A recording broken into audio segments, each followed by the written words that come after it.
Super Eagles of Nigeria and the Carthage Eagles of Tunisia.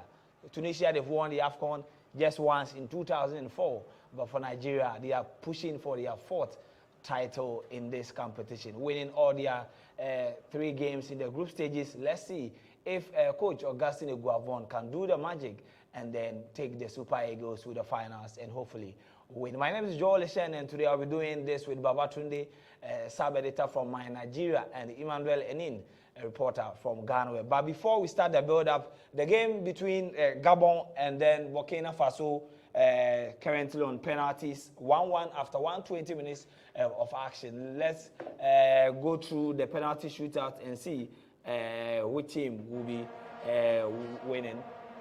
Now for the shootout, Gabon, they've played 2, they've scored all their 2 goals. Now Burkina Faso will be taking their 4th kick.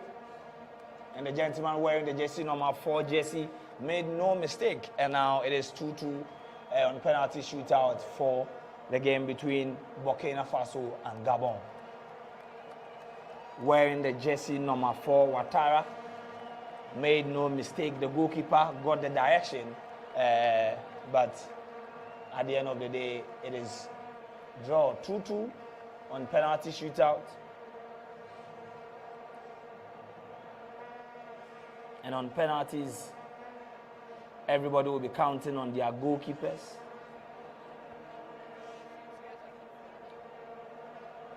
And Gabon will be taking their 3rd kick in the game. They ended the game with 10 men. The gentleman wearing the jersey number 7 for Gabon, Bupuenza. And Bupuenza also made no mistake. The goalkeeper went his own way. And Bupuenza made no mistake by converting that kick with his favorite left foot. The Gabonese drew 1-1 with the Black Stars. And their head coach was furious that they couldn't win that game. Burkina Faso have to fight back again, 3-2 on penalties against Burkina Faso.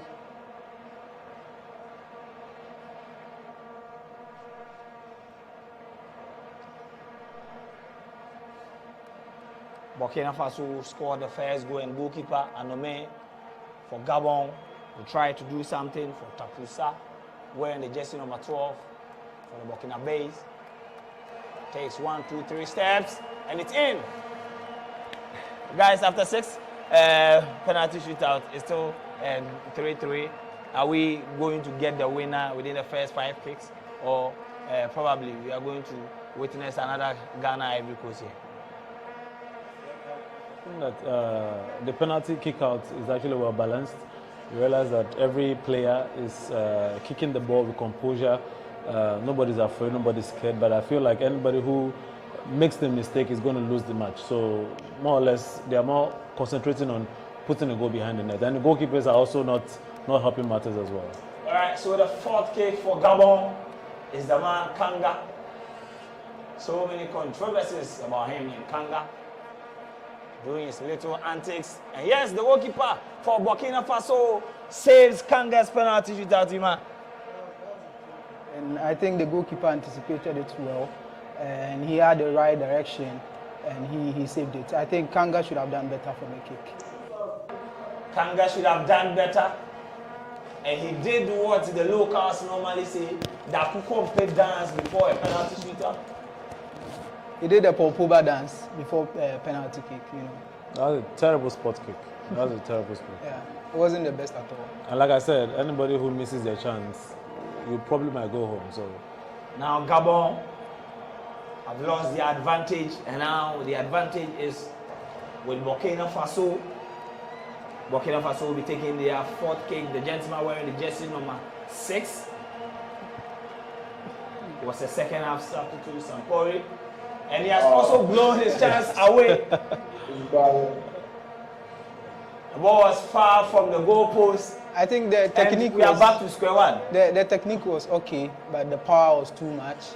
The goalkeeper. Is it the technique or the intention? No, the intention was okay. The technique was okay, but the power behind the ball, that was too much. That's how come the ball went over the bar. The intention was probably to put the ball at the roof of the net. Unfortunately, like he said, like Emmanuel said, the power behind it was too much. And now we are back to square one. 4 penalties each. Gabon, they've mixed ones the same with Burkina Faso. Now Burkina Faso will be hoping that they will get an advantage again. But Gabon will be taking this one. Goalkeeper Kofi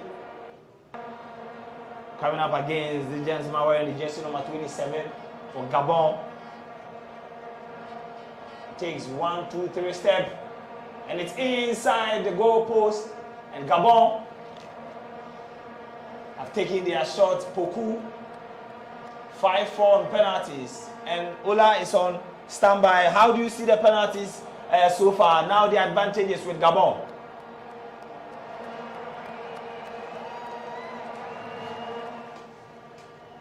Can you hear me, Ola? Yes, good evening. Well, the penalties has been one of even Stevens. Both teams lost penalty apiece, and from the look of things, it boils down to who won this more. When it comes to this stage of the tournament, where after 90 minutes, then maybe extra time, this is one of what makes the knockout run very, very, very important and very interesting. So far so good. I guess both teams have actually lost one apiece. I have the Burkina Faso currently now with just number 25. Come back to you, penalty. Let's see how it goes. Oh, he strikes it well. And I think so far so good. The player is Yago, the number 25 for the Burkina Faso. They've actually been focusing on one corner of the penalty spot. And I think right now the Burkina Faso, they have the numerical advantage when it comes to the penalty taken. So far it's 4-4, all right, and hopefully this might actually be the last of the kicks. If either of them scores and the other one loses, it may now go back to the sudden aspect of it. So far so good. It's still a wonderful one to see how these two teams are faring on the penalty spot. All right, so let's go back to the pitch. After 5 penalties each, 4-4 on the scoreline, and now the captain for Gabon will take up the responsibility. And the captain made no mistake. The goalkeeper got the ball, but the touch was not enough, as Gabon have the advantage now. Burkina Faso will have to score or they are out of the 2021 Africa Cup of Nations. The goalkeeper got the direction. He touched the ball, but it was not enough. This is so far so good. I mean, they've been lucky. Even if they got a red card during the 90 minutes of the game, they were able to again score during the dying minutes of that particular tie. So far so good. I mean, they've been able to get their goals as well. So they have a certain amount of luck that is more or less following them. They have certain amount of luck, and now 24 Jesse, the goalkeeper for Gabon, has been booked for time wasting. Wearing jersey number 24 for Burkina Faso. He needs to score this one. He needs to score, and he made no mistake, buried the ball at the back of the net. Guerra scored from the kick to make sure that Burkina Faso are still in the competition. The GhanaWeb coverage of the 2021 Africa Cup of Nations is brought to you by Kempon Football Academy, Ice Gold Mineral Water, and Cosmopolitan Restaurant. We go again. This gentleman looks like Anthony Martial of Manchester United, but he is playing for Gabon, Panthers of Gabon, wearing the jersey number 14.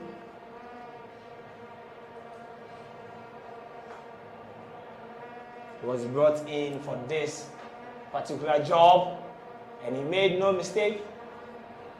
And it seems that the penalty technique of the Gabonese are top notch as compared to the case for Burkina Faso. Penalty. I mean, he sent the goalkeeper the wrong way, and I think just like Baba said, Gabon, they've been through a lot. I mean, 120 minutes, they had red card, they scored the equalizer in the 90th minute, they held on to, now it's penalty. So I think the Burkinabés will be disappointed if they are eliminated by Gabon, depending on the situation Gabon found themselves throughout the game. So I think they have a little bit of luck on their side. All right, Burkina Faso will go again. 5-6 on penalties. Jesse number 11 for Burkina Faso. And he needs to score. And the goalkeeper got the correct the direction. It seems the Burkinabés are targeting one direction. They are all opting for the right side of the goalkeeper. And they are getting it right. The goalkeeper needs to step up. The goalkeeper for Gabon has been poor. And look at the reaction from his players. They thought that he had saved that ball. That should have been an easy save. But he went late, so... 28 shattered man for Gabon is up next. He was also introduced for this particular moment against Heavy Kofi.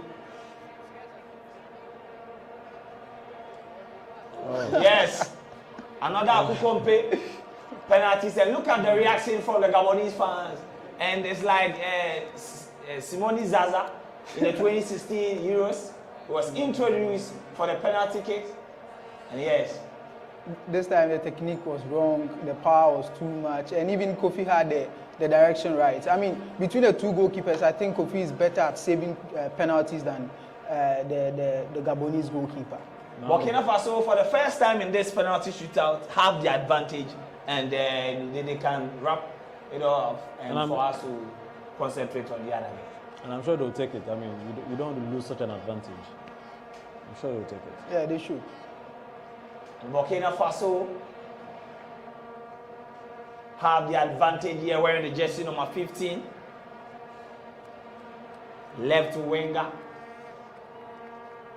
And take step 1, 2, 3. Is he going to send Burkina Faso to the next stage and go far? Anume makes a very good save. Emmanuel said they are targeting the right side of the pole, and the goalkeeper made no mistake. He kept this one out, and Gabon still have a lifeline in this game. Yeah, this time he anticipated right, he got his reflexes on point, and then he made that save. I mean, I think he stepped off the line too early, and if VAR will review the penalty, I think it will be retaken. It will be terrible news for the Gabonese. No, the save will stand, and Gabon will take another one. Gabon. Goalkeeper Kofi against the 18 shattered, and it goes. And another miss from Gabon. What is happening? What's happening? I think Burkina deserves to qualify because they had the lead and Gabon went down with one man. They had the advantage to win the game within 120 minutes, and they failed to do that. And in this penalty shootout, they are doing everything right, but it seems I don't know what's wrong. I think this time they have to score and then grab the qualification. They deserve it. I think that the Gabonese have disappointed a lot of people because, I mean, look.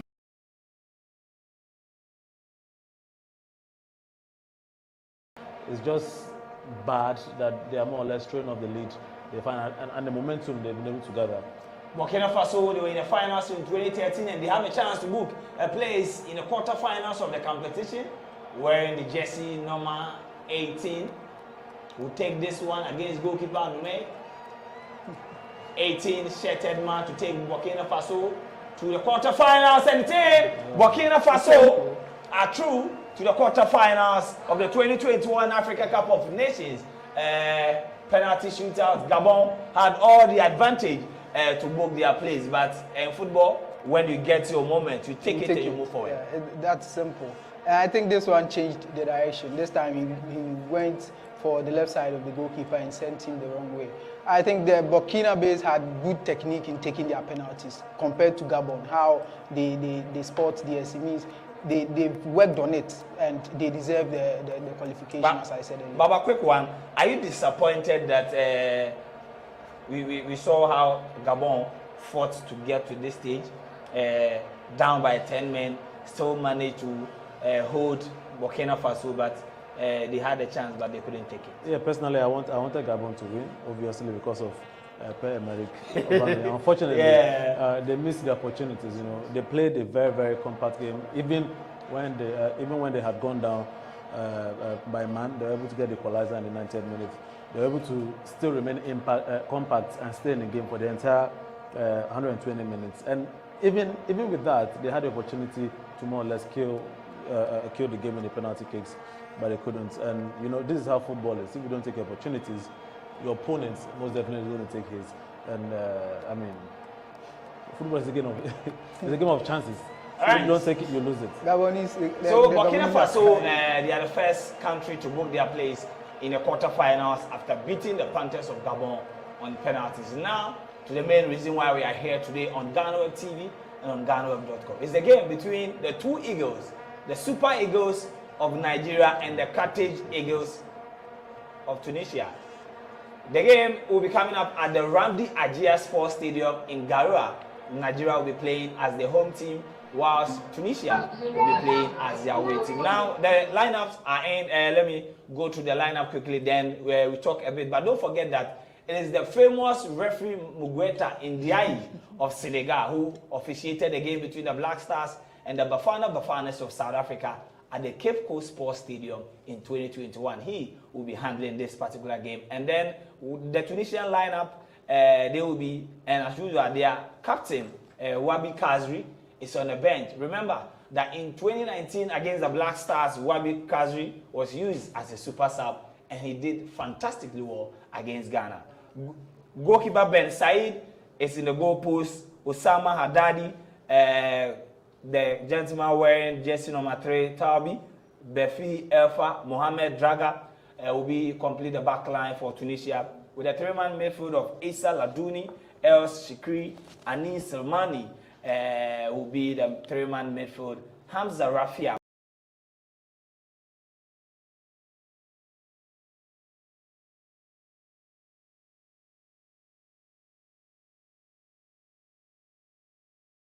for their first 2 games.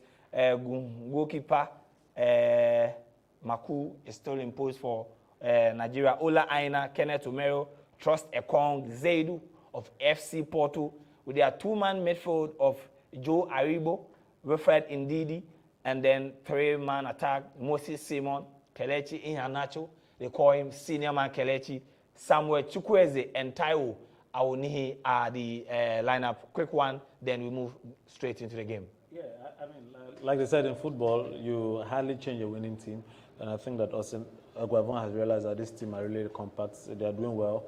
You know, he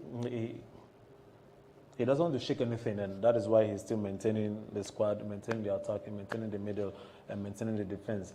Actually, the expectations from Nigeria regard to this team is very, very high. The President Buhari spoke to them today and is expecting them to win this match, not only this particular match, but winning the tournament. Can they win it? I mean, it's a question for 90 minutes. All right, so Iman, the last time Nigeria won all their 3 games, the man in charge was Augustine Eguavoen, but in 2006, it was Egypt who won that tournament. Right from the group stages, Nigeria, they've kept 100% winning record. How can the Tunisians stop this Nigerian team? Of course, it's going to be a difficult game, and with the Nigerian lineup, it was predictable. And I like the fact that the coach has maintained the lineup since their group stage games, and it's good for team chemistry and all of that. But I'm thinking, with Tunisia's lineup, who is going to stop Moses Simon? Who is going to stop Samuel Chukwueze? You know, Nigeria have the personnel, but if you compare them to Tunisia, in terms of personnel, who decide the game when the game is difficult, Nigeria have Samuel Chukwueze, they have Iheanacho, they have Moses Simon and all that. Who is going to decide the game for Tunisia in terms of critical moments? Now, Naim Sliti is not in the lineup. There's no Ali Malo. There's no Wabi Kazri. So it's going to be a difficult game. And I see the Tunisians suffering more in the game. They will chase the game more because Nigeria will have the upper hand in terms of possession and all of that. So I'm expecting Nigeria to win. There's 2 things that can decide the game today. One is the individual brilliance, and two is the teamwork. I think Nigeria have the two. So. All right, so back to the Ramdi Ajia Stadium. Let me go to Zoom quickly. Ola, the lineup are in. You've seen the two lineup. Well, we'll go for Nigeria. A quick one.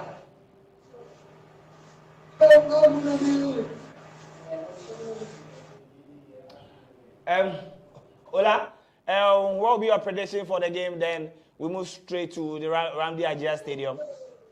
All right, for the Nigerian game, the game is skipped up already. It promises to be a five-star counter. For Nigeria, I guess they've been the best team when it comes to the group stage. Playing against Tunisia, would actually wobbled and fumbled to the knockout round. Losing their first game, and of course, coming back strong 4-0 against Mauritania, and of course, lost again against the Gambia. So against Nigeria, the last time they played, Nigeria won them by a goal to nil. That was a bronze medal game at the last Nations Cup in Egypt. So for me, I think for this game, Nigeria seems to be the team brimming with confidence ahead of this encounter. Let's not forget the president of Nigeria actually made a call through to the team ahead of this game. But on the head-to-head level, and talking about the run of form so far, Nigeria has won 3 of the last 3 games, and of course, Tunisia just won. But like they say, initiating their first attack on the game. Ola, I'll come back to you. And that was a good one from Wilfred Ndidi.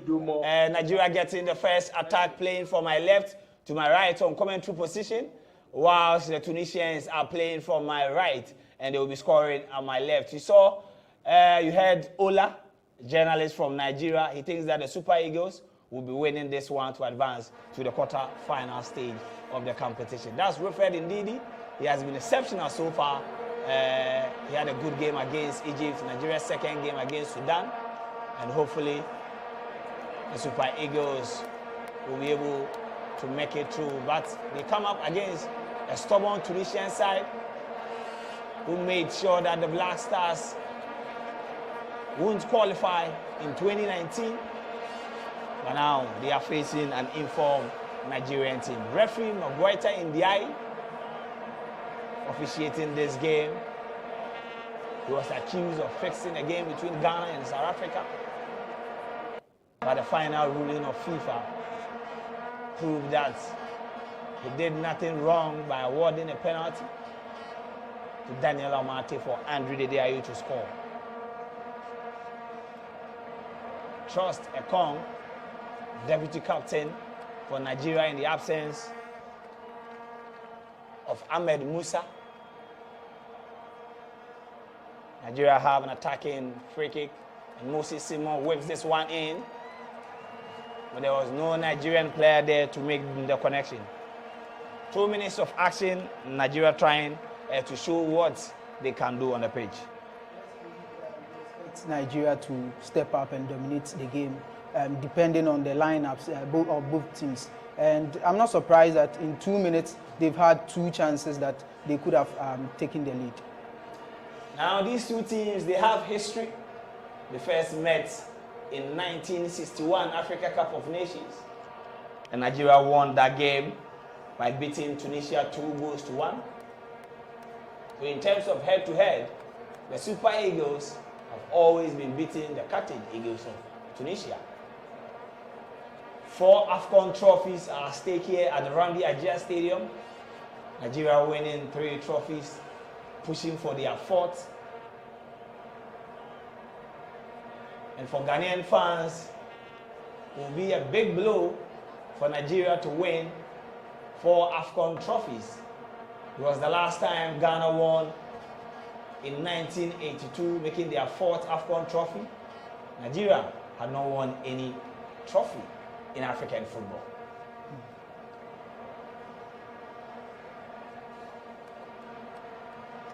Taiwo leading the attack for the Super Eagles.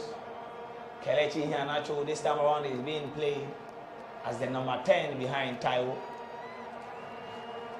with Moses Simon and Samuel Chukwueze around him, and the Tunisians should be careful inside their own area. They've struggled to get out, and Tunisia are trying to catch the Nigerians on break. But Zaidi is there to intercept the pass. And now Nigeria will start the build-up again from the back. Of course, this will be the plan. I mean, you can't play with Nigeria toe-to-toe in terms of ball possession and all that. So you allow them to play and then catch them on a counter. So I think in as much as Nigeria will be dominating the game, they should be careful at the back and not leave spaces for the Tunisians to explore. Today, you know, 4 minutes, are you impressed so far with your team? Well, I'm impressed because obviously we've created some chances, but I've noticed some loopholes at the back. And whenever we are playing a high line, you realize that the Tunisians more or less have the room to put the passes in. So trust Afcon and Omero will need to be careful. And Ndidi as well, we need to make sure that he's able to support the back line so that there are no passes connecting to the strikers. But so far so good. The moment we're able to create chances and we keep knocking on the doors of the Tunisians, most definitely they will fall. Most definitely they will fall. But Tunisia in their white jersey. The bench, their captain Wabi Kazri is being used as a super sub so far in this competition. The Tunisians finished as one of the best third place team in this competition. But Nigeria won all their 3 games, 100% record. Now the Tunisians are warming themselves back into the game, playing a 4-3-3 formation against a 4-3-2-1 for Gaston and Gabon.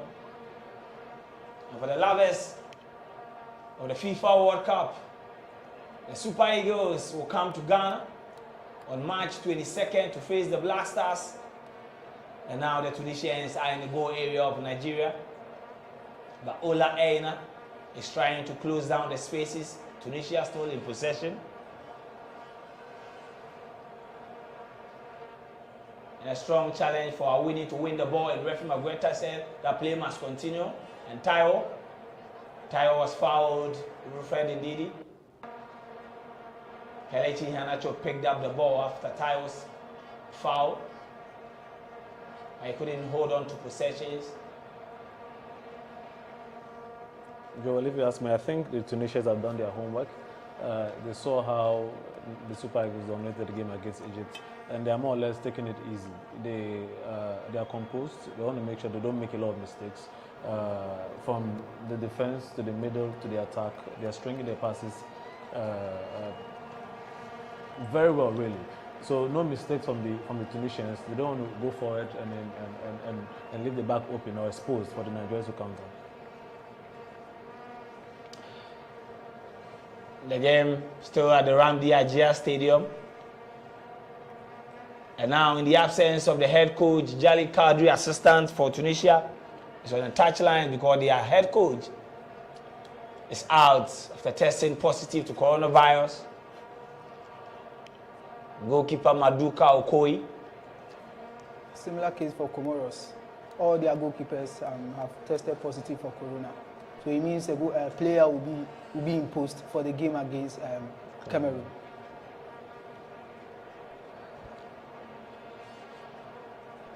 And the last time a coach was out, I think they won the game. Now in the history book, the last time Nigeria and Tunisia met in the African Cup of Nations, it was a win for the Super Eagles in the 2019 Afcon in Egypt. Nigeria beat Tunisia in the quarterfinals before losing to the eventual winners, Algeria. Riyad Mahrez scored a very powerful goal to knock out the Nigerians. That goal was outstanding. I mean, how he struck the ball. It was from a free kick. Yeah. So I think I enjoyed that game very well. And with this game, we are into 9 minutes, and I love the intensity. Of course, this former winners playing, so you would want the game to be a high-tempo game, and then you see tackles flying in and there. So I think so far it's been a game that it's live. I mean, it's lively. Glorious opportunity for the Carthage Eagles, but Ola Aina was in the pole, and that was a good defense from the Nigerians. I mean, like I said, the defense for the Super Eagles will need to open their eyes, because it feels like the Tunisians are not playing under any pressure. I mean, they've lost a couple of star players due to coronavirus. So more or less, people are expecting them to lose, meaning that the pressure has been transferred to the Super Eagles, and the Super Eagles will need to maintain their composure in the back. Kenneth Omero and Trost Ekong, I expect them to do more. They should ensure that they create a stumbling block to more or less pull the Tunisian attackers away. Augustin Iguavon is not impressed with the performance of his team so far. He is the technical director of the Nigerian Football Federation. He was asked to take charge of the team after head coach Gernot Rohr was sacked in December. And so far, his side, they've been playing eye-pleasing football. And Nigeria, they found it difficult to defend against Yusuf Maskini, wearing the captain's handband for the Carthage Eagles.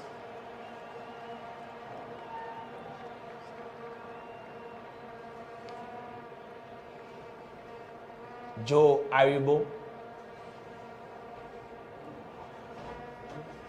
one of the revelations so far in the competitions. The back line of the Super Eagles needs to be careful. Jazri, Yusuf, Rafia. They've been timing their lines, and that was a good pass from Trost Ekong to Moses Simon. And as usual, it's been difficult for them to defend against Moses Simon. Simon was able to find Joe Aribo. Joe Aribo's shots is deflected now. Nigeria will have the first corner in the game. That was a good interception. Nigeria corner whips in.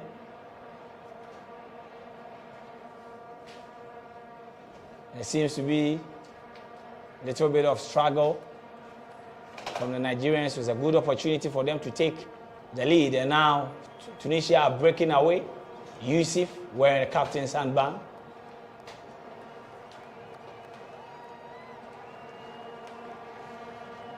Joe Aribo wings the ball for the Super Eagles, and Taiwo breaking away, running as far as the legs can carry him. The cross trying to find Kelechi Iheanacho, and Taiwo has been deflected to corner. Second corner kick inside 2 minutes for Nigeria. Well, I mean, the game is balanced. The Tunisians are confident. The Super Eagles are more or less panicking. And I think that Moses is going to be the man who's going to break the tie. You realize that any ball that goes to him, then the Tunisians begin to panic. So I just want the Super Eagles, the players, to continue to transfer the balls to him and let him do his magic. And so far, Tunisia, they are finding it difficult to defend the corners. Coming in their box, something that they need to work against.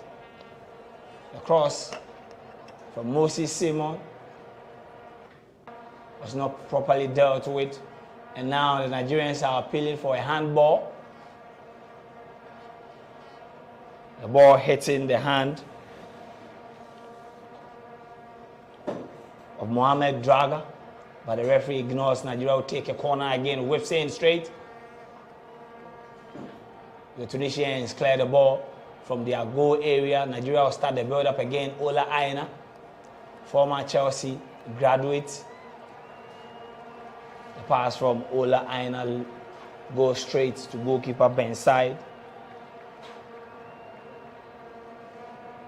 I think the Tunisians are playing very well. As at 14 minutes, they've been the better side. I think their mid block is working really well for them. They are not giving Nigeria the spaces that they can build up smoothly. So they are forcing Nigeria into long balls. And I think I really like how they've set up and organized themselves when defending. The Carthage Eagles, they've won only 6 out of 20 games against the Super Eagles. They are chasing their 7th win against Nigeria. And it's not going to be easy. Nigeria now attacking Samuel Chukwueze. Around the goal area finds Joe Aribo. Aribo wearing the jersey number 10. Aribo back to Zaidu. Zaidu finds Moses Simon. And Simon couldn't get the back pass he was expecting from Joe Aribo.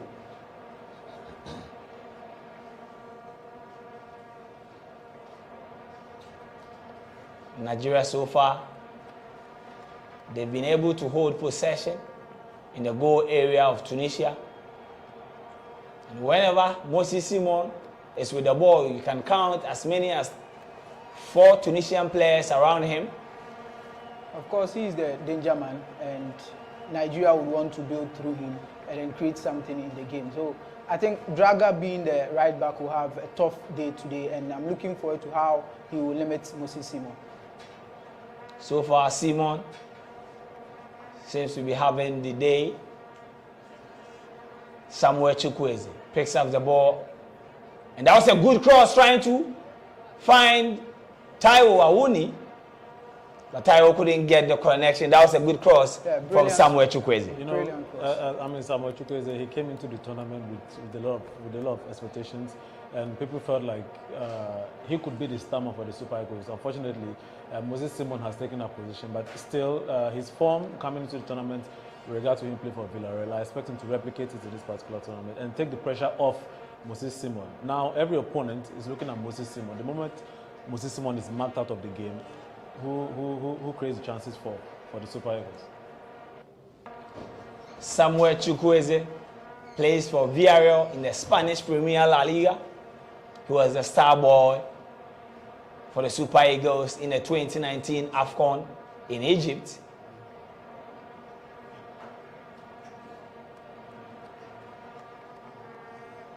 Nigeria not attacking in the same way they did against Egypt and Sudan. It's because Tunisia are not giving them the spaces that they would want to operate, because you see Moses Simon is always 2 versus Moses Simon, and on the left side Chukwueze has been limited, so it's difficult to break through and then create openings. It's either they would score from a set piece, but I don't see them scoring from open play depending on how Tunisia have set up and they are playing. We've done 17 minutes at the Ramdi Ajia Stadium, the same venue that the Black Stars were kicked out of the competition after they lost 3-2 to Comoros. I mean, that was a disappointing defeat that any Ghanaian wouldn't want to remember. I mean, losing to Comoros 3-2 at this particular venue. But I'm happy with referee Ndiaye so far, 17 minutes. His performance has been okay. Yeah, I think he has been very well handling the game. Referee Magweta Ndiaye, the South Africans, they don't like him at all. But that's part of the game.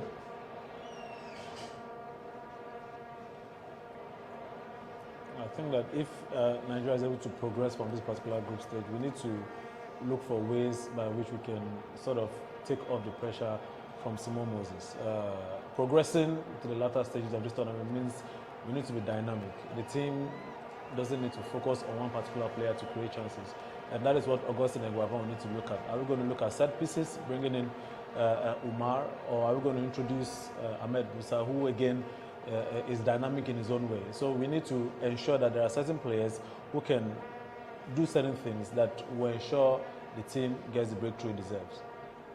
That's Babatunde, sub-editor of My Nigeria, calling on his countrymen to arise and answer the call of Nigeria.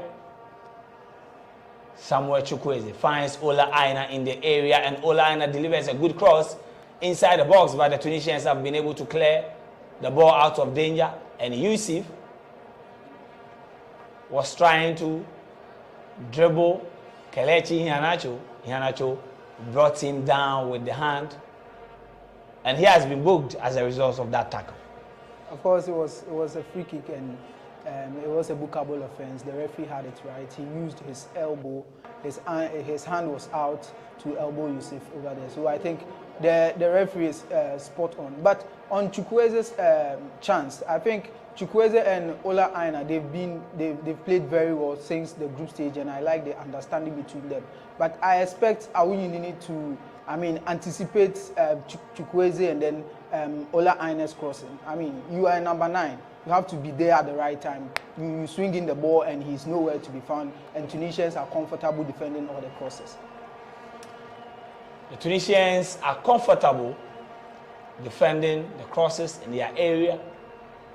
And just like we, the West Africans, normally say, the North Africans are set-piece experts.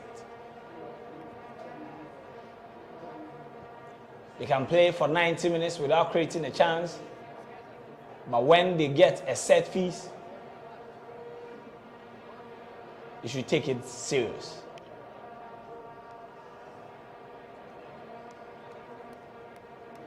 Taiwo Awuni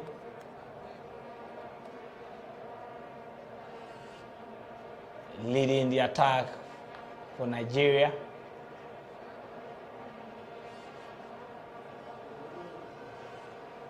That's one of the favorite left back in this competition, Zaidu, who plays in the Portuguese league for FC Porto. The Tunisians are pushing the Nigerians from their area,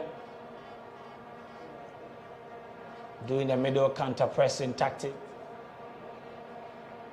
Zaidu, so far it has not been all good for him and Moses Simon. The Tunisians don't want to, play or use the zonal markings. If you use the zonal markings against Nigeria, you are doomed. So they are doing the man marking with not leaving spaces for Nigeria to operate. So I think the Tunisians have done very well with their pressing and then their organization. That's how come Nigeria are not able to create the openings they would want to, or create any clear-cut opportunity in the game so far. It's not been an easy task for the two sides, and Kelechi Iheanacho was trying to connect Samuel Chukwueze, but he was body armed in the Tunisian pole, and Tunisia now attacking. Jazri picks up the ball, and he has to go past Trust Ekong. Ekong was able to push him out for his teammate to join him. The counter-attack from Tunisia has been neutralized, but now Nigeria will still have to do some defending. And a poor pass from the Tunisian number 19 results in the Nigeria building the attack again. Joe, you must commend the Tunisians. They've been able to mark the Super Eagles good for good in terms of composure, passing, and even creating chances. They've been able to do that. But again, the Super Eagles, like I always said, this is more or less like the biggest test so far in the tournament. And they are finding it difficult to more or less adjust to the strategy of the Tunisians. But I still see them coming up tops, but indeed, they are struggling. The Super Eagles are struggling. Trust Ekong, leader on the pitch in the absence of Ahmed Musa.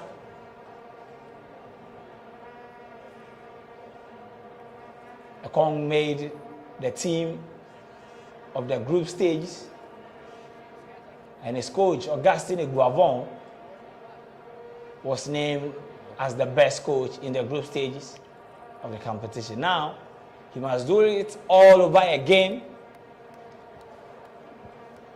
against a Tunisian side who are chasing their second Afcon trophy after 2004 when they hosted the competition.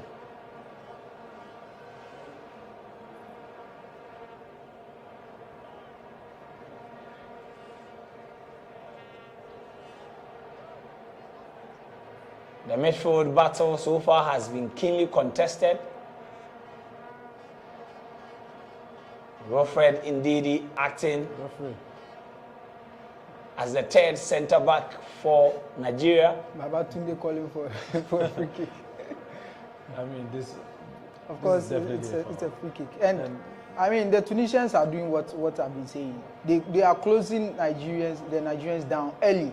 They don't want to give them the space for them to think on the ball. So it's been difficult. It's been really difficult for Nigeria. And I think the coach should, tweak his status a little bit. I mean, produce passing lanes. If your first passing lane is blocked, a player should show up for another passing lane. That would help with the build-up. Else, it will be this way. It will be sideways passes and then long balls. I mean, if you play like this, you are playing to the tune of the Tunisians.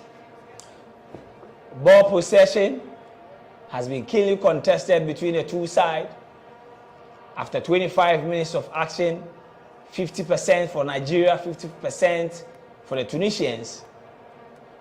Shots on goal, we've had only one, and now Nigeria are attacking. Moses Simon finding it difficult against Tunisia. Shots off target, 3 for Nigeria. The Tunisians, they've had only one shot and it was on target. Ola Aina. I don't know if Wilfred Ndidi is tired, but I see a lot of space, a lot of gap in the middle of the park. And probably he's moving too forward, which should not be the case. But again, the midfield battle has clearly been won by the Tunisians. They've been able to close up the midfield of the Nigerians, ensuring that the passes are not getting to the flanks. The strategy is working for the Tunisians. The Nigerians will need to devise another strategy to be able to beat this Tunisian side. Taiwo Awuni needs to be stronger in the 18-yard box, because this is the knockout stage of the competition and the defense line of the Tunisians are not going to make it easy for him. A back line of Mohamed Draga, Bella Aifa, Monsha Taubi, Usama Haddadi, they are not going to make it easy for Taiwo Awunihi. He needs to be the man they want him to be. That's some sort of carpet crossing, breaking the midfield line of Nigeria. The Tunisians have taken over possession and trying to use the long crosses. But the cross from the right side of the Tunisian attack went straight into the waiting arms of goalkeeper Maduka Okoye. And some rounds from Ola Aina was stopped by the Tunisians. Issa Ladouni. That was a brilliant tackle. I mean, the Tunisians are doing everything right, and you could clearly see that they are breaking the lines for fun, and they are getting into Nigerians' area with ease. But their attack is not that sharp to get the goal that they would want. But in terms of the defense and then the midfield organization, I think they are on top of the game so far. They are on top of the game. Game on temporary hold up. It's a challenge from Moshe Taubi. He couldn't get the right landing, and the medics will have to attend to him. You know, this particular fixture is a wake-up call for the Super Eagles. It's more or less something like eye clear. You know, you are now indeed experiencing a tough opponent that's going to test all sphere of your game, strategy from the attack to the middle and to the defense. Kudos to the Tunisians so far, but I still think that the Super Eagles would come up with a trick that is going to break the deadlock. And the moment that happens, it will be free-flowing. The goals will just continue trickling in. Babatunde, some weeks ago, he was full of confidence when they were playing the likes of Egypt, Sudan, and Guinea-Bissau. But now, they must do it against another eagle in the competition. We've done 30 minutes of action and it's still goalless. between two attacking teams, and Nigeria now going Kelechi Iheanacho was trying to set up Joe Aribo, while Aribo didn't go for the pass because he thought he was offside. Yeah, that was clever by the Tunisian defensive line. They moved up early to put Aribo offside. I mean, that was very clever of them.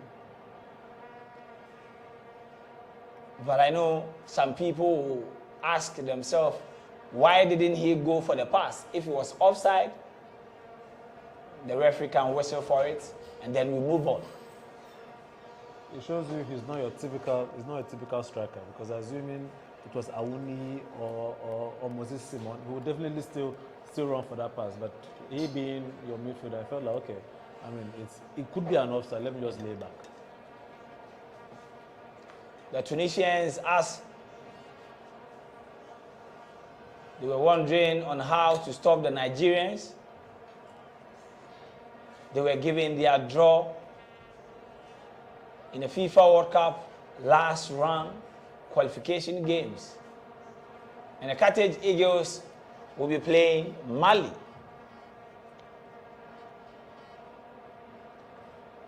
They will play the first game at home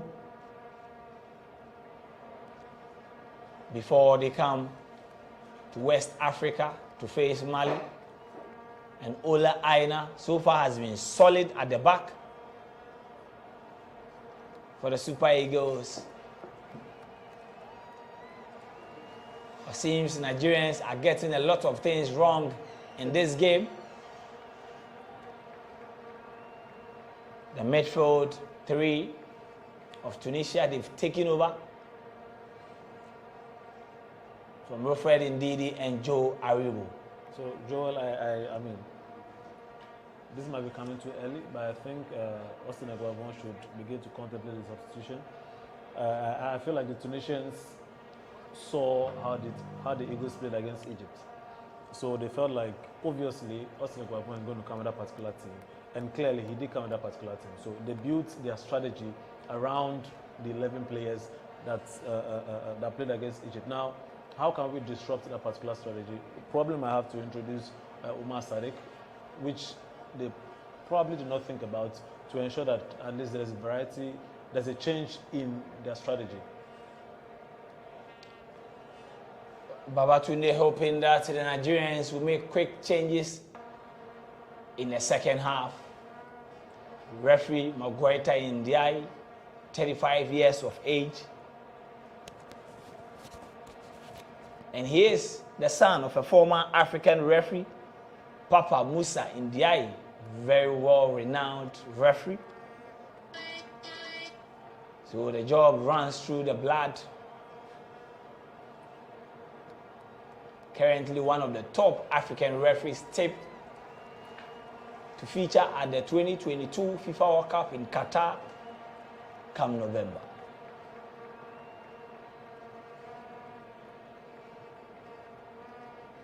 All eyes on Augustin Eguavoen. The last time the Super Eagles won all their 3 group games in the Afcon was in 2006. Eguavoen was the head coach of the Super Eagles then, but they couldn't win that trophy. Hopefully, he can do it all over again, because irrespective of their super performance in the group stages, nobody will remember it if they get sent out of the competition today. Of course, it's a knockout stage, and there's no margin for error. So if you get kicked out at round of 16, I mean, no one will remember you kept 100% record and made a round of 16.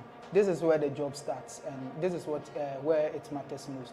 But I think the Tunisians are on top of the game because they are able to recover the ball with ease. I mean, they are picking up all the second balls, and this is because they are Nigeria are playing a 4-2-3-1 formation, and Tunisia are playing 4-3-3. So in the midfield battle, it's 3 against 2.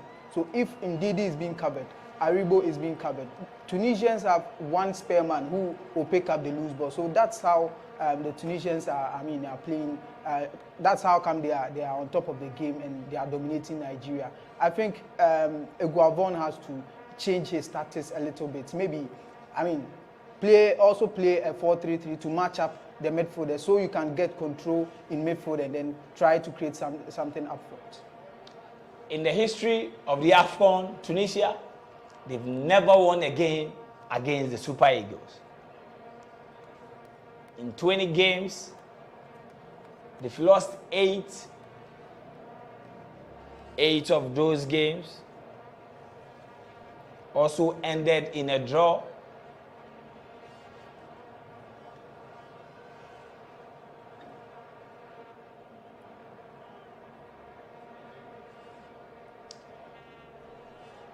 Taiwo Awuni wins an attacking throw-in for the Eagles of Nigeria.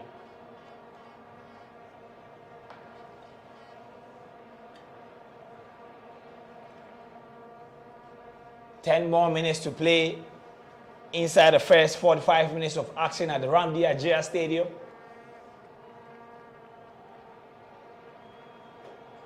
Game is still goalless. Nigeria will have a chance to take an attacking throw in. And Zaidu picks up the ball. Joe Aribo won possession inside the 18-yard box, but he lost it to the Tunisians who cleared the ball out of danger. The ball went to Trust Ekong. Ekong sent the ball back to goalkeeper Maduka Okoye.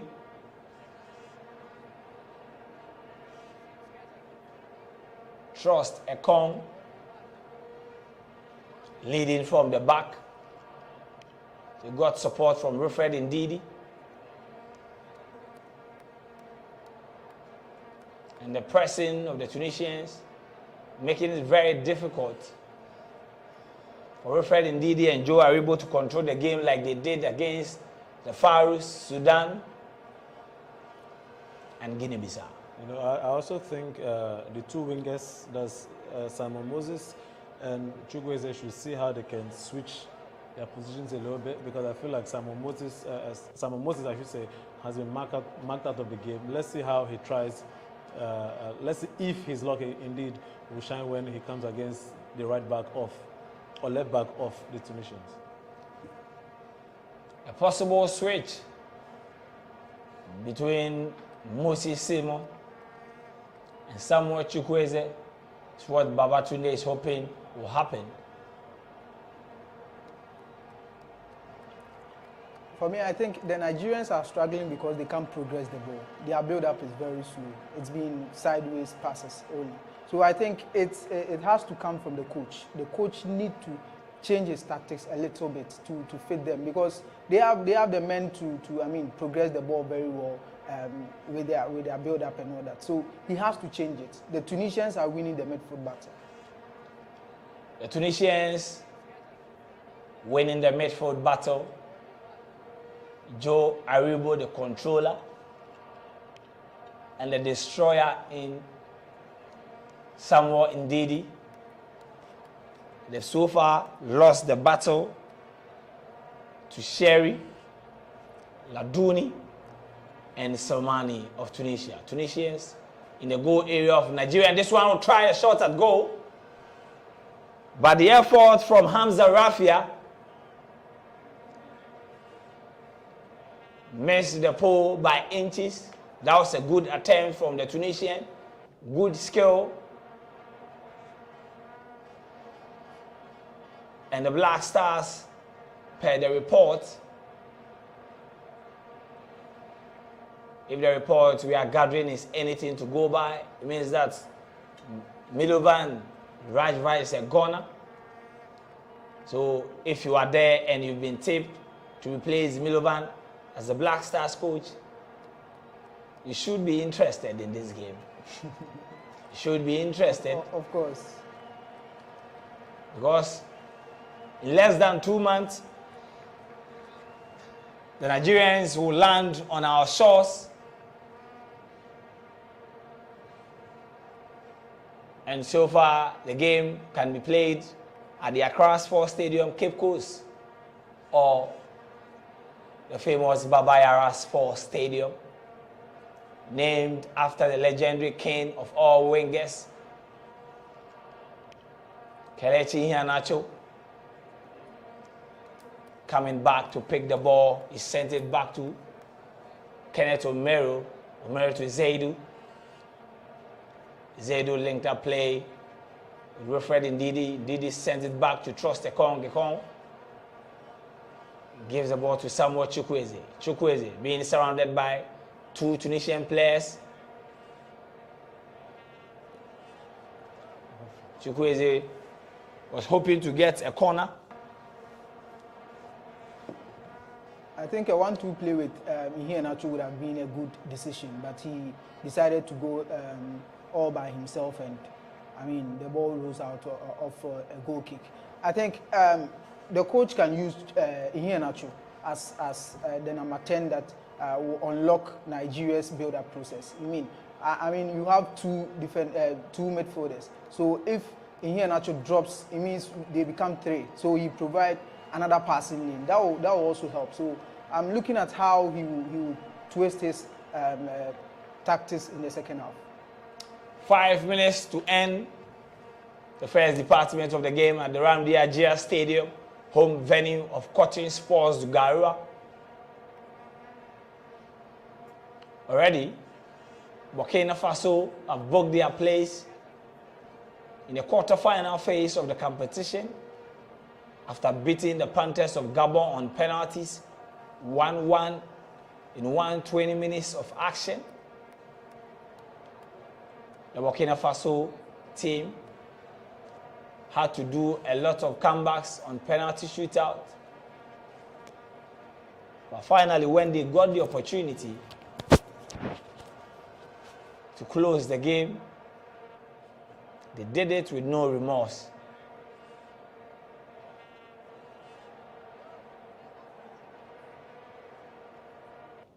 Already giants like Ghana, defending champions Algeria,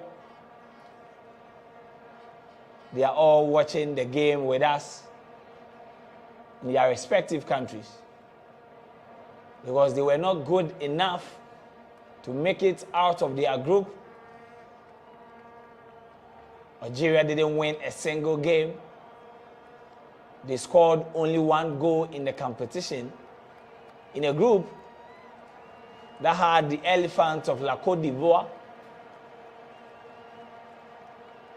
in a group that had Sierra Leone and Equatorial Guinea. Could you believe it? It looks like it's Afcon for the minus. I mean, if you look at Gambia being in the round of 16, Equatorial Guinea is in there, Comoros is in there.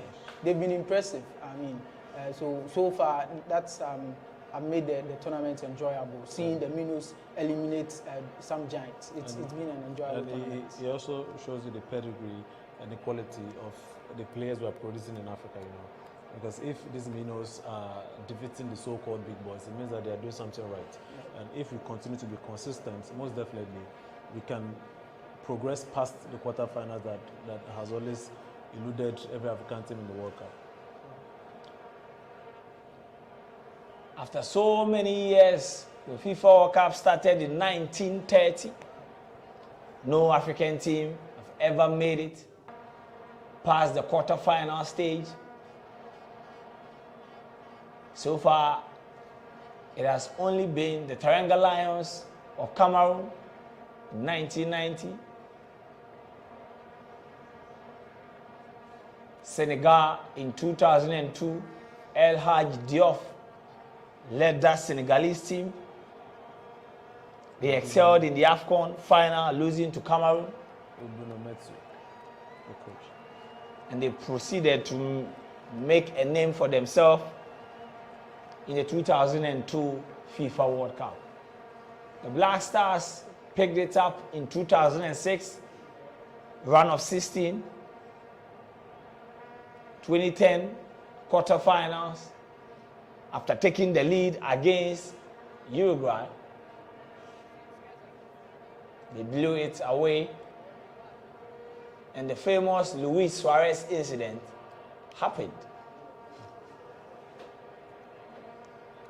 44 minutes, and if the referee doesn't add any extra minutes, it means we'll be saying goodbye to the first 45 minutes of the game. Nigeria in possession. Kelechi Iheanacho dropping deep.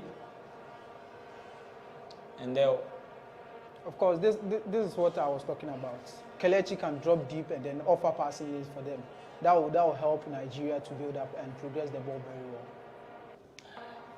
Now some comments are coming, we'll be reading them shortly. And that's the end of the first 45 minutes at the Rambia GS Sports Stadium between the Super Eagles of Nigeria, 3 times champions, and the Carthage Eagles of Tunisia, 1-time champion in 2004. Now let me read some comments before I come to Babatunde and Emmanuel. And then the comments under the GhanaWeb timeline. This one is saying that Nigeria, irrespective of what happens here today, will still beat Ghana in the World Cup qualifier. Another one, it seems the Nigerians are so confident that they will win this game, so they are not even talking about it. They are talking about their game with the Black Stars. Babatunde, first 45 minutes, how do you assess the performance of your countrymen? I think that the Super Eagles have not really been impressive.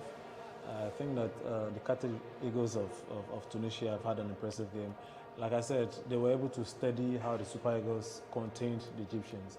And they are more or less giving us a dose of our own medicine, choking us in the middle, cutting the supply lines to the attack, and ensuring that the defenders also have something to work on. But I think that it's not all lost for the Super Eagles. The fact that we are still, the fact that we haven't considered means that there's a lot to do. Now, I expect several tactical changes from Augustine Eguavoen. The Tunisians have studied the strategy and they are doing better than us. How can it change? Are we looking at a wing swap? Are we looking at him introducing a one-man attacking striker, more or less in the shape of Omar Sadiq? Are we looking at him bringing on the experience of Ahmed Musa into the team? Are we looking at him switching Iheanacho to Chukwueze's position, taking Chukwueze off and bringing in a holding midfielder to support the attacking line? So these are changes and these are options we have to think about. But the fact is that the Super Eagles have not played well. We haven't been dominant like we did in the group stages. And again, I'm excited about this, because it tells us that we are not the good side we think we are. You know, when you see teams like this that match you boot for boot, it tells you that you still have a lot of work to do with regards to your homework. But I still believe Nigeria is going to run our winners in this particular fixture by 2 goals to 0. All right, so Ima, before the start of the game, you were asking questions on how the Tunisians will be able to stop an attack like this. Kelechi Iheanacho, Moses Simon, Samuel Chukwueze, and Taiwo Awoniyi. But it seems they've done it. They've done it very well. Yeah. I mean, they've impressed me. And when you look at the lineup before the start of the game, you would think Tunisia are going to chase the game. Nigeria are going to dominate. They will have more of the possession, and they will torture Tunisia on the breaks and all that. But I think the Tunisians have done very well. I mean, putting the brakes on Chukwueze and then Moses Simon on the left and then on the right. I think they've done very well. The Tunisians, what they are failing to do is they've had their defensive organization, right? Midfield, okay, but the attack, they lack the quality to create something. So I think that's where I'm looking forward to, that they can, improve in the second half. For Nigeria, this is round of 16 stage. You don't expect to, have an opponent that you walk over, and you are playing against a one-time champion. So you would expect that this kind of game and all that. So I'm expecting them to do more. They feel relaxed when they are on the ball. They don't show much urgency. They feel relaxed, and they have it at the back of their mind that what can be, they will win the game. So I think they have to, improve themselves mentally, and then the coach needs to change his tactics a bit to favor them, because clearly Tunisians are dominating the midfield game because they are playing a 2v3 midfield game over there. So I'm expecting that he will change his tactics a little bit to favor the Nigerians. So far, it's been a good performance by Tunisia. Okay. Contrary to what Emmanuel has said, I still think that the Tunisians, the only space in this particular field that they've done perfectly well is defending the wingers. Yeah. That's Simon Moses and Chukwueze. Now, if you realize, anytime Chukwueze gets the ball, 2 men are on him. Anytime Simon Moses gets the ball, 2 men on him. Meaning that in Henacho, we need to ensure that he falls deep, like Emmanuel said earlier, and get the pass through to Awoni directly, instead of we relying on the flanks. Okay. So strategy, like you said, will have to change. All right.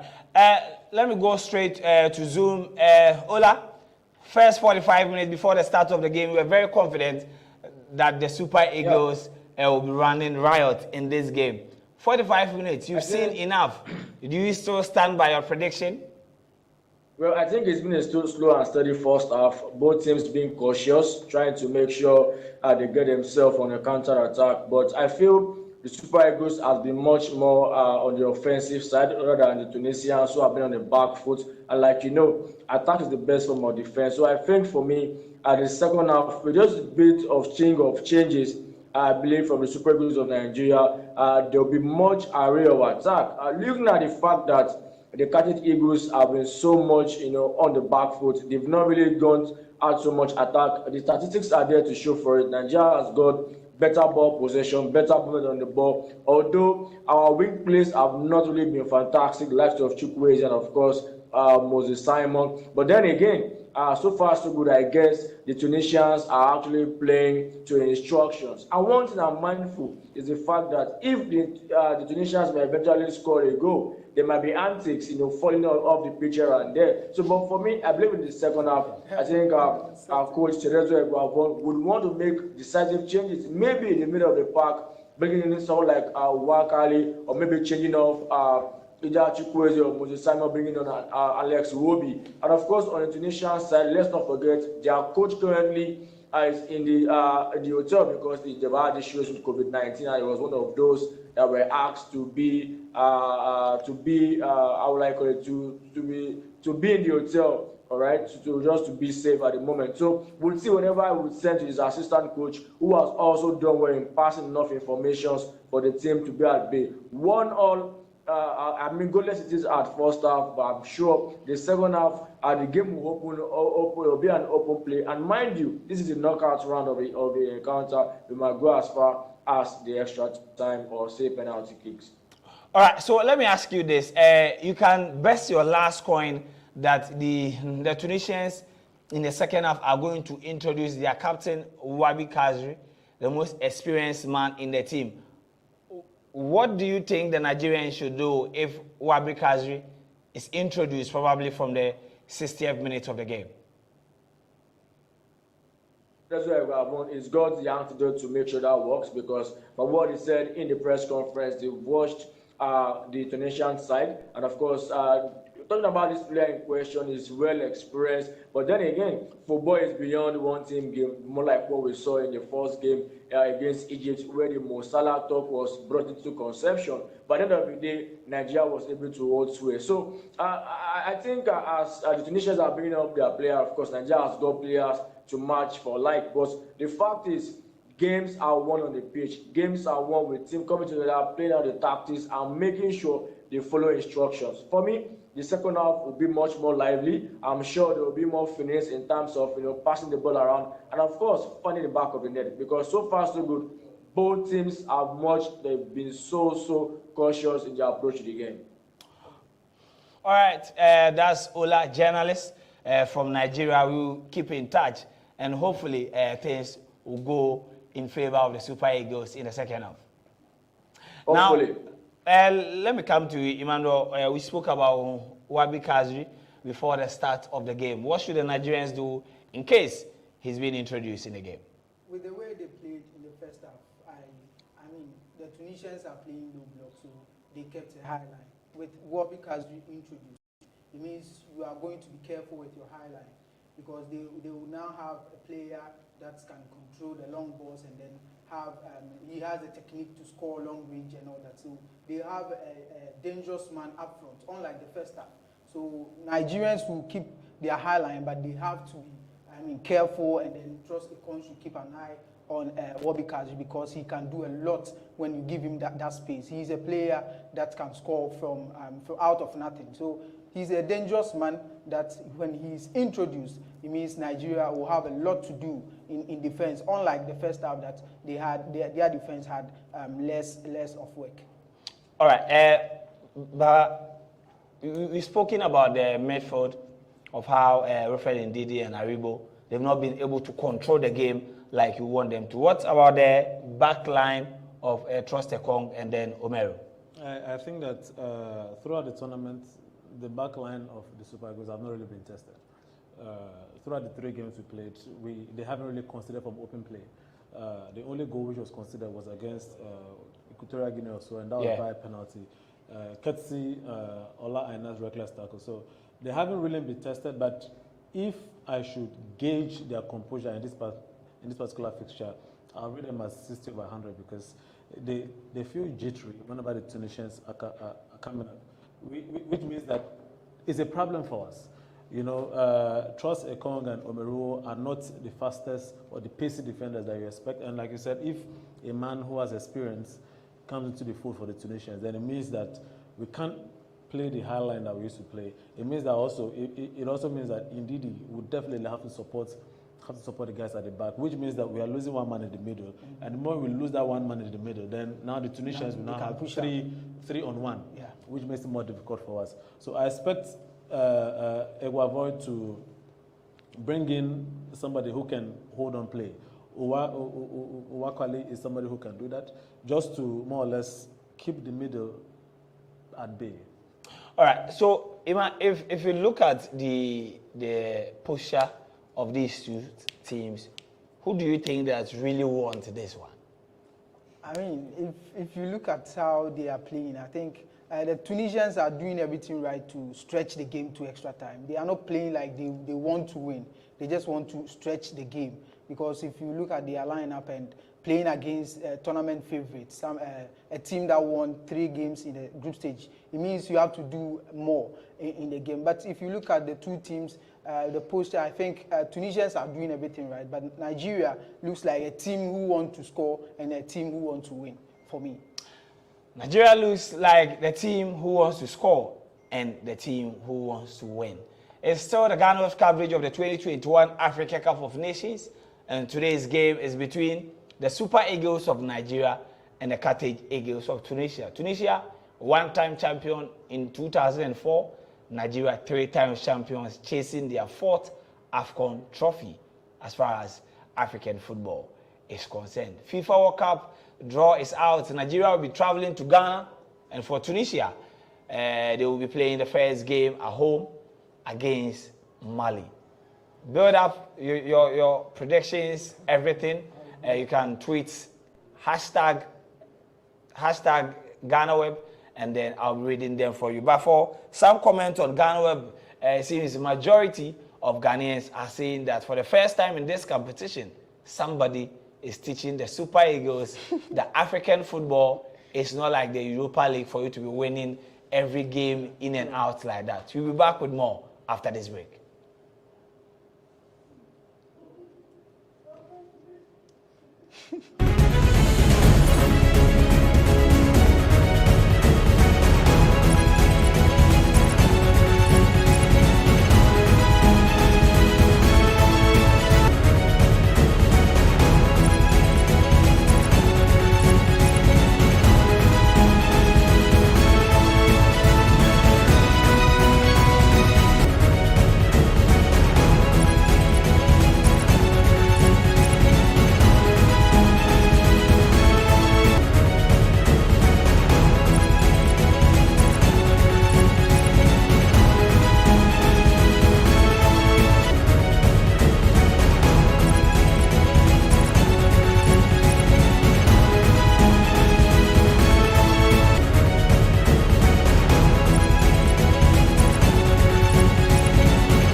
The game in question now is between Nigeria and Tunisia. First 45 minutes, no shots on target from Nigeria, is goalless. Second half to play and possibly extra time and penalties like the first game between Burkina Faso and Gabon. Guys, are we going to see the next penalty shootout in the knockout stage? No, for me, I don't think the Super Eagles would like to go into penalty shootouts because the North Africans are quote-unquote more experienced than we in the West when it comes to penalty shootout. They have the techniques. So I'm sure us in Gabon will tell them, guys, we don't need to go into this penalty kicks. We need to kill the game in the 90th minute, and that is what they're going to do. You can also send your comment prediction with the hashtag Afcon on GhanaWeb. Emmanuel Lenin, we know what probably the Tunisians will be doing, Wabi Kazri, and then all the others. What will be your prediction? There we go. I would want Nigeria to go for the kill in the second half. Just get the job done in the second half. If you let the game travel to extra time, it means you are giving the Tunisians hope that they can make it to the next round. So I'm expecting Nigeria to win this game. Emmanuel Lenin expecting the Super Eagles to win this game. Second half underway at the Ramdi Ajia Stadium. Two teams changing positions on the pitch. Ola Aina makes a mistake and the ball was picked up by Yusuf, sending a stretch shot, and it's still inside the 18-yard box. And the Tunisians have the first goal in the game. Tunisia taking the lead. Tunisia taking the lead. A miscontrol from Ola Aina. The ball was picked up by Yusuf Maskini, captain. A good turn. And he shot straight into the goal area of the Super Eagles, and goalkeeper Maduka Okoye couldn't keep the ball out of his post. Tunisia 1, Nigeria 0. Less than 2 minutes inside the second half. Of course, this is what they wanted. They wanted one brilliant moment, and then they will make it count. And there's no other player to make it count than the captain, Yusuf Maskani. So I think he struck the ball very well, and this is because Nigeria are playing high line. They are risking it all. And I mean, when Yusuf had the ball, it was only Ola Aina. His turn did everything for him, and then he maintained his composure. He got the space, and then he slotted that ball home. So I think the goalkeeper should have done better anyway. All right, now we are talking about the goalkeeper Babatunde. What was Ola Aina doing after losing the ball? He had every opportunity to close him down. I don't know why he was running back to the goalpost. Seriously, I was fidgeting my phone when the goal came in, so I didn't say anything. But again, it's disappointing. I mean, this is more or less the first time the Super Eagles have gone behind by a goal in this particular tournament. So this is going to be a test of their resolve. It's going to be a test of their mental abilities. It's still early days yet.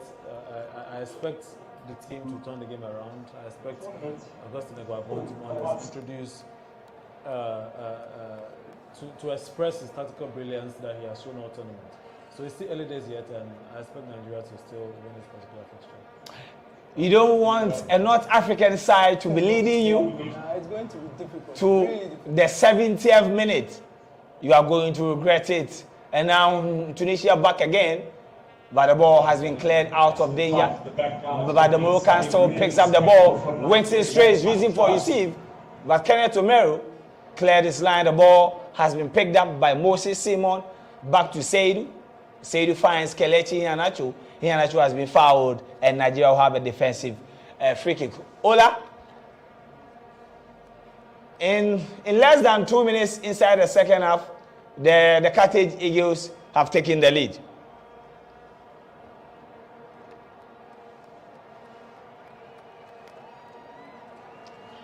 Ola, can you hear me?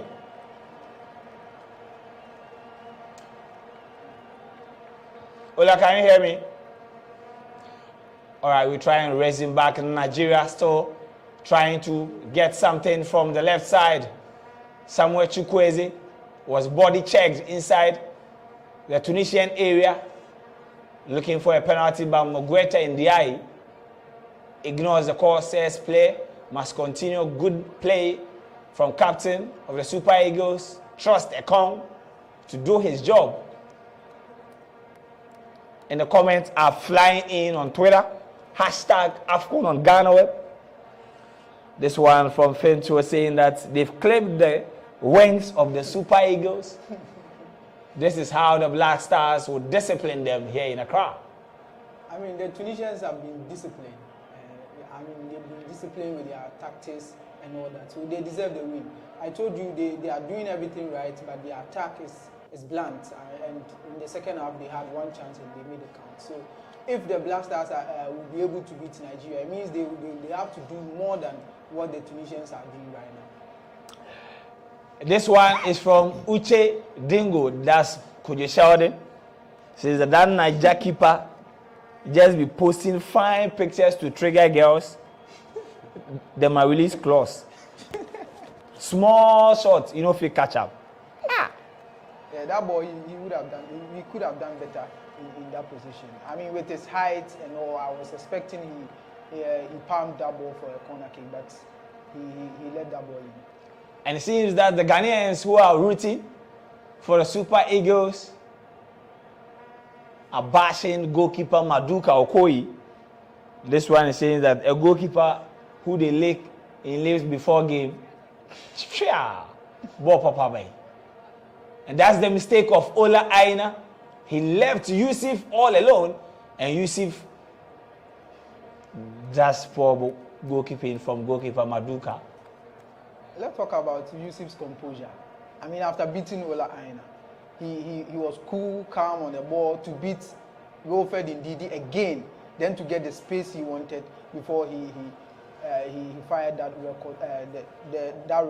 rocket in. So I think the Tunisians deserve the lead, and you can see the joy on the fans of the face of the fans. I don't want to say the Super Eagles are complacent, but again, they haven't shown the sort of fire Nigerians would have loved to see in this particular fixture. And I think that Maduka Okoye did very, very poorly with that particular. I think he should have saved that. A goalkeeper of his caliber who will be playing for Watford in the nearest future. I think he should have done better with that. You can't take that into the English Premier League. And if Nigeria indeed loses this match, he should be held responsible. Maduka Okoye, and then let's go straight to Nigeria. Ola? Yes, quite, like I said earlier, quite abysmal. That would have actually got entered, but of course, what a fantastic strike by the Tunisian. And number 7, one of the most experienced. This is about the 7th or 8th Afcon tournament.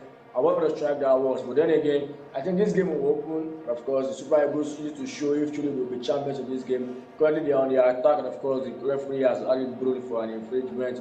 I think right now, it now boils down to the technical prowess of the coach about Gabon to see which player he needs to actually sacrifice or bring in to make sure there is a spark.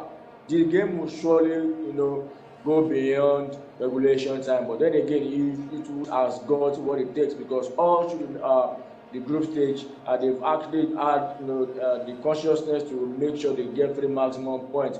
But at this stage of the competition, is about either you are in or you are out. Now they are go behind the North African side, who have got so much antics. I said it earlier. If they actually allow the Tunisian score first, might have issues about time wasting and all of that. But we get to see how it goes. It's still a very long time before the final whistle. But then again, the technical prowess of Augustin Cerezo of Gabon will come into play at this moment, because the Tunisians, for me, when it comes to major competition, you might not do well in the group stage, but the second stage is like a renaissance for you to learn from the mistakes, and they actually qualified as one of the best losers. So you expect that this game will still have a lot in store for all of us to see. Yusuf Maskini made his Tunisian debut in 2010. This is his 13th goal, and Nigeria in the area. But Taiwo Awuni couldn't get the pass from Samuel Chukwueze. Yusuf made his debut in 2010. This is his 70th appearance for the Carthage Eagles, 13th goal. He made his Afcon debut in 2012. Gambia won that tournament. Joe Aribo has not really established his dominance in this game, wearing the 10 jersey. Nigeria will have to work their way up again. Augustine Iguavon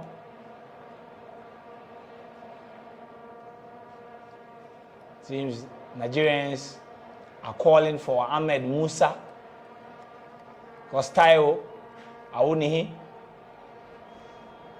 has not really been the man they want him to be so far in this game. He has not been the man throughout the tournament.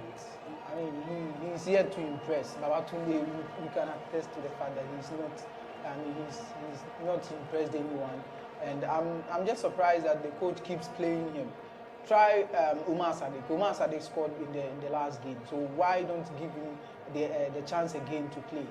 Awuniyi, his positioning is poor. His anticipation as a striker is poor and all that. So I think he's been a disappointment so far.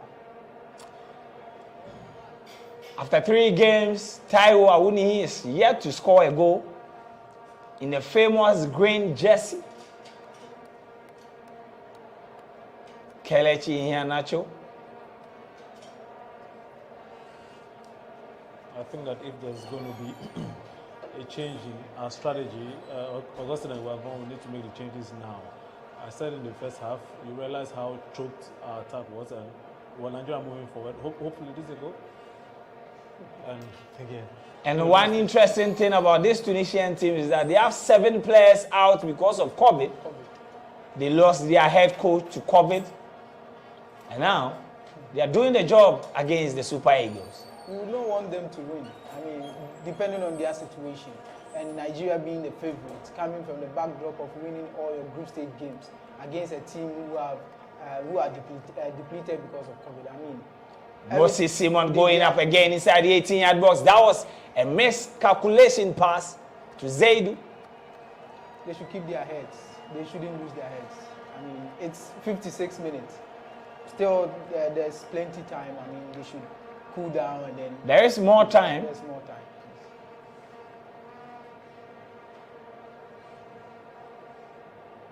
Moses Simon had an opportunity to penetrate the goal area, but he wanted a cut back from Zaidu. Nigeria coming to introduce new legs. You can see Alex Iwobi of Everton.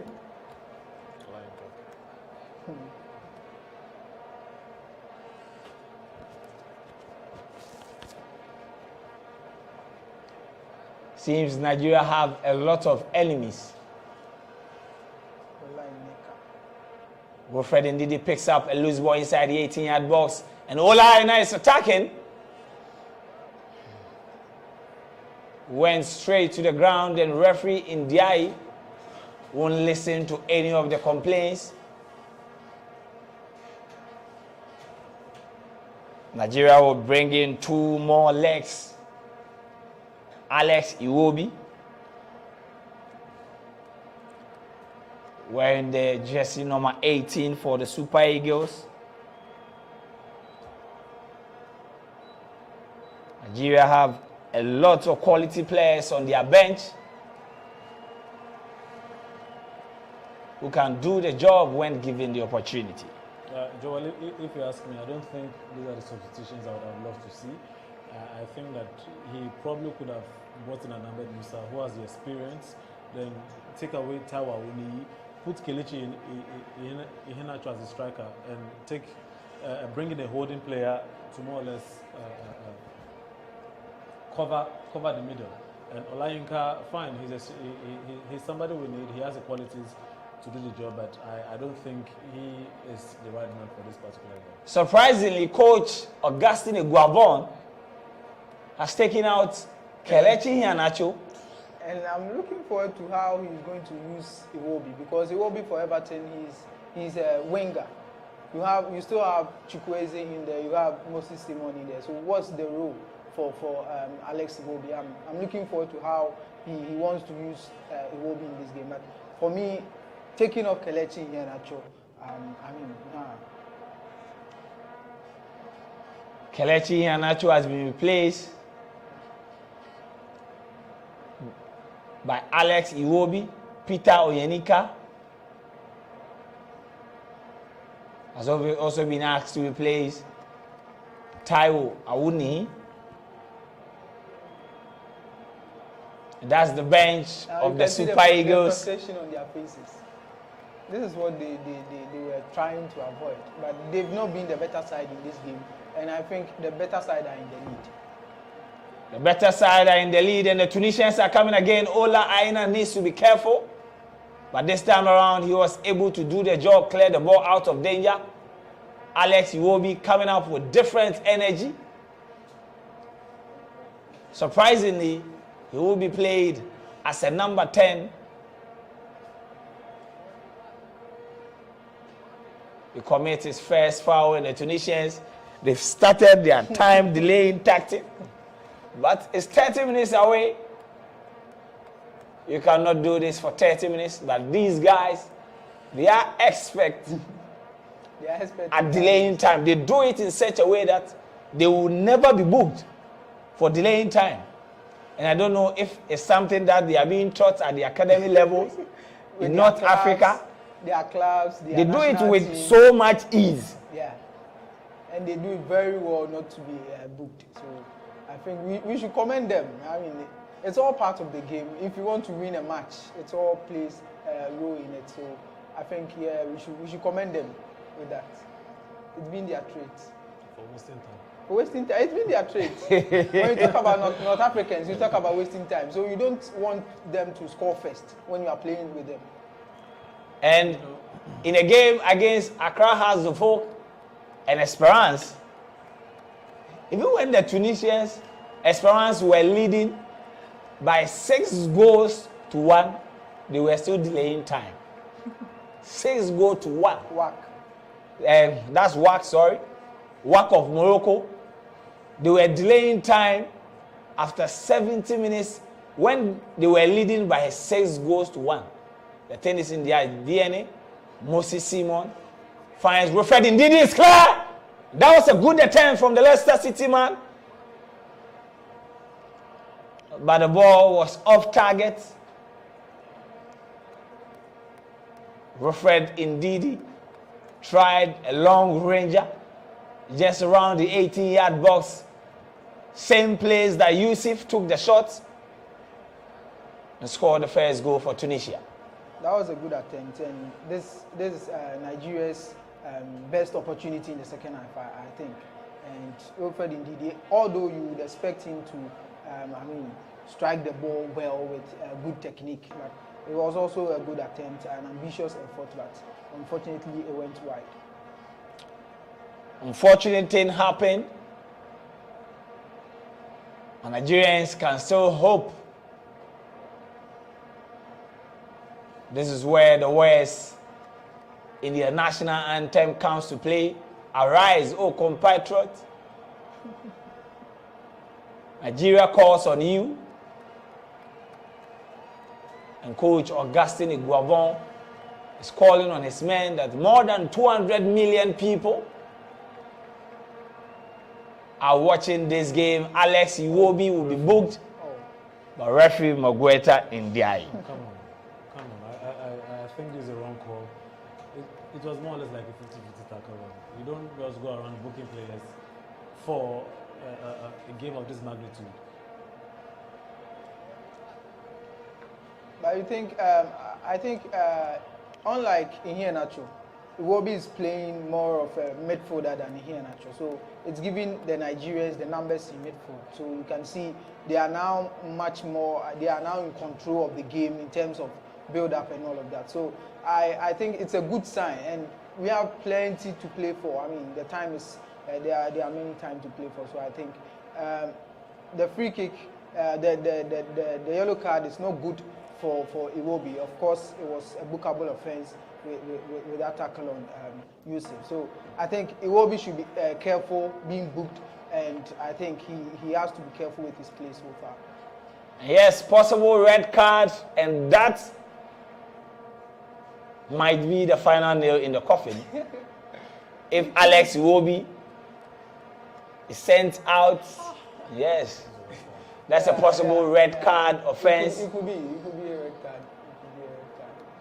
What is referee Mogweta Indiaye going to say? Iwobi will be lucky to escape red card. Alex Iwobi. Lucky. Alex Iwobi has been sent off. Oh God. Few minutes after coming into this game. And the yellow card has been cancelled.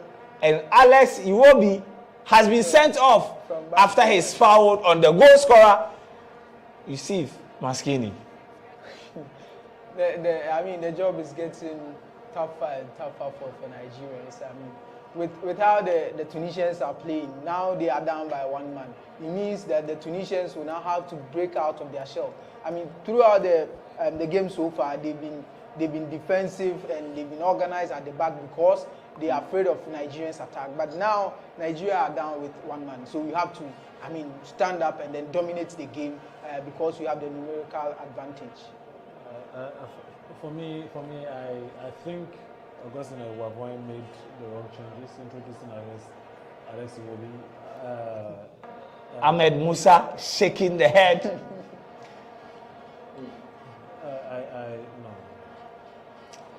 No. All right, so since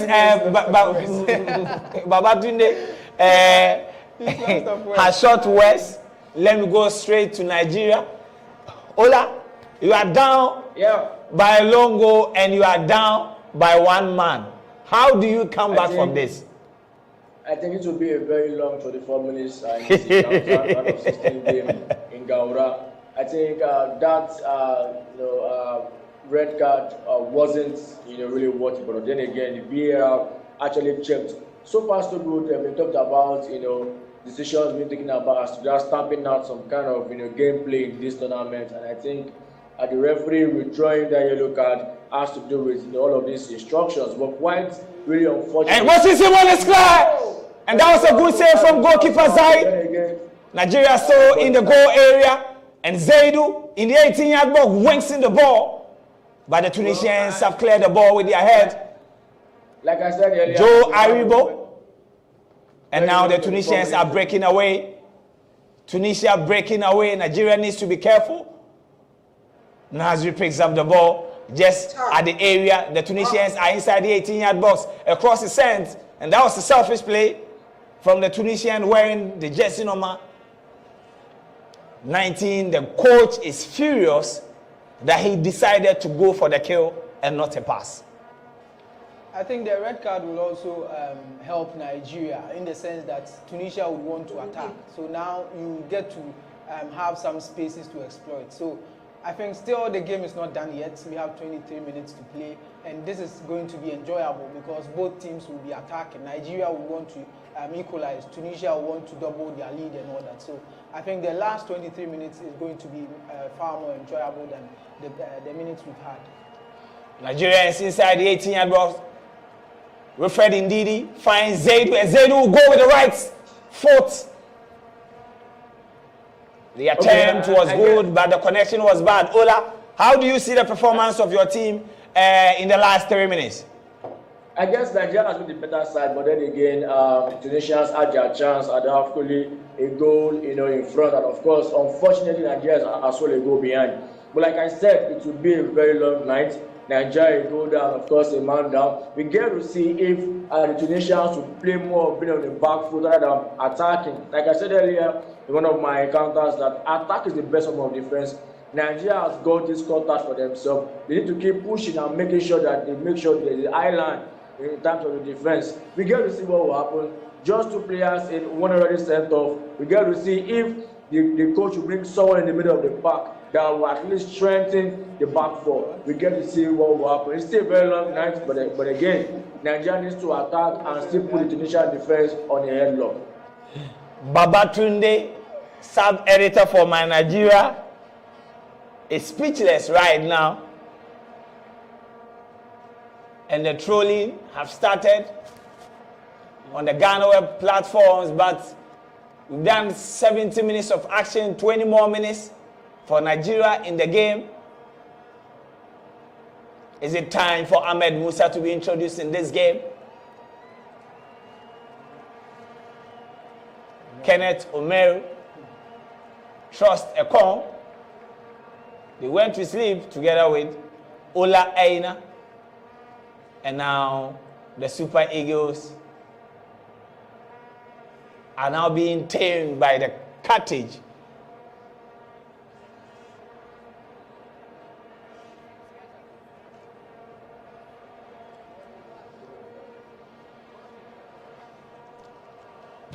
Joe Aribo,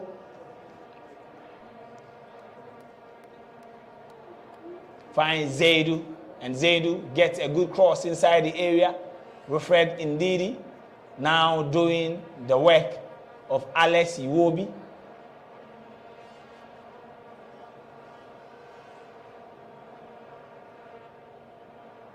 And yes, Trust Ekong this time around gives a pass away, and Yusuf Maskini got the nod over Trust Ekong, but Ola Aina was able to recover. Goalkeeper Maduka Okoyi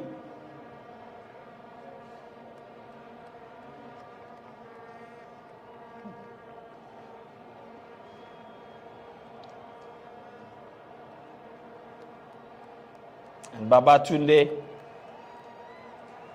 My goodness, the people are coming at Babatunde because of what he did when the Black Stars were kicked out of the Afcon after losing to Comoros. Yes, that's who beat Ghana, Comoros. 2 years ago, Tunisia eliminated Ghana. So it seems at the same stage. Tunisia are doing the Lord's work. Tunisia, when it comes to round of 16 stage, when they face the West African sides. I mean, last edition we eliminated Ghana, and this time they are on the verge of eliminating another West African side in Nigeria. But in 2019, when Tunisia took the lead, the Black Stars got the equalizer, and now Chukwueze is inside the 18-yard box. And Moses Simon was calling for the ball, but Chukwueze decided to go for the kill. The teenager who plays for Villarreal, you could see the frustrations from Wilfred Ndidi. This is not the time to try to be the hero, because Ndidi was in good position that he could have laid the ball to Ndidi for him to score, but he decided to get the equalizer himself and didn't get the right scalar that he wanted. So I think there's still time is still on Nigeria's side. I mean, we have about 80 minutes to play, so they should keep their focus and then keep their head in the game. They can get the equalizer. Keep your head in the game, like Tupac would say. Keep your head up in everything you do. And the Tunisians, they've made their first change. Rafia takes his seat for Sliti to continue the final minutes of the game.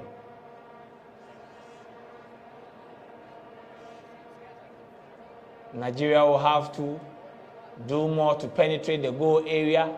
Moses Simon, this is the time they need him. Was trying to dribble everybody on the pitch, but the Tunisians win the ball back from his feet, now attacking the goal area of Nigeria. 5 Tunisians, and I don't know what they've seen.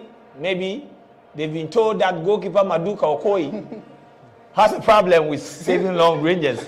So now they are trying to shoot more long-range balls inside the box. It's quite surprising that a goalkeeper of his height is not good with his reflexes. So with such a goalkeeper, you'd want to strike the ball from a long range because he's not good with his reflexes. So I think they've studied him and they are doing the right things. It's just a little details that have decided the game so far. Umar Sadiq is on, so maybe Umar Sadiq has been introduced to replace Samuel Chukwueze. Is Ahmed Musa injured?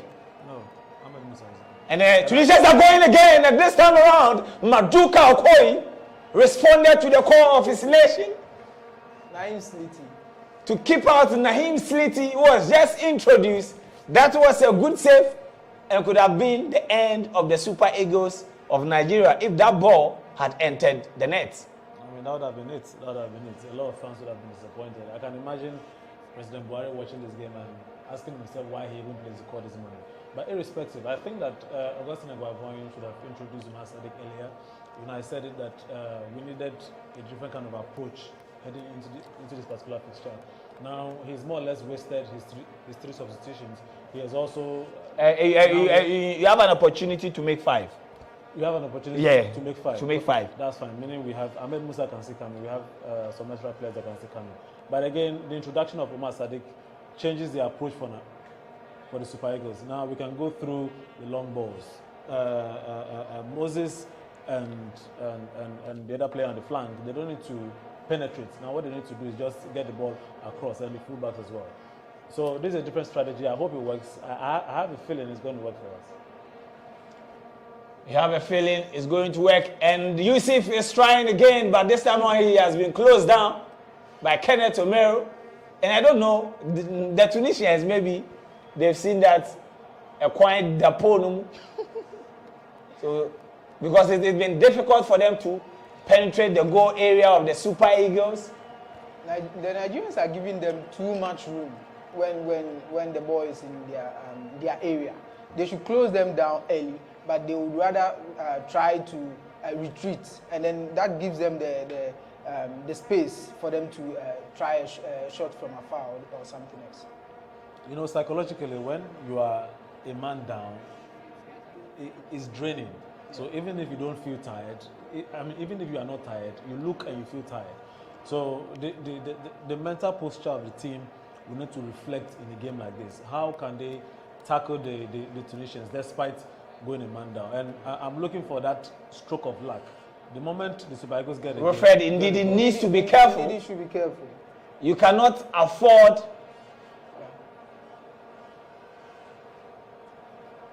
He has already been booked, so he needs to be careful. And this one is from Ama Brony, host of Mons and Cados on GhanaWeb TV. Ama Brony, a staunch Black Stars fan who couldn't eat on Tuesday night when Ghana lost to Comoros. And he is saying that after 77 minutes of action, the Super Eagles are down, and this message is for you, Baba Tunde. Baba, my darling, accept my condolences. Your beloved country, our beloved country, is down. You know how it feels, right? Just keep your fingers crossed. Say Nigeria. And Umar Sadiq picks up the ball, but he is furious that he couldn't get the control he needed, and that would have been an empty pole and Umar Sadiq. Miscommunication between goalkeeper Ben Said and his defender. The Super Eagles will have a corner now. We've reached the 78-minute mark.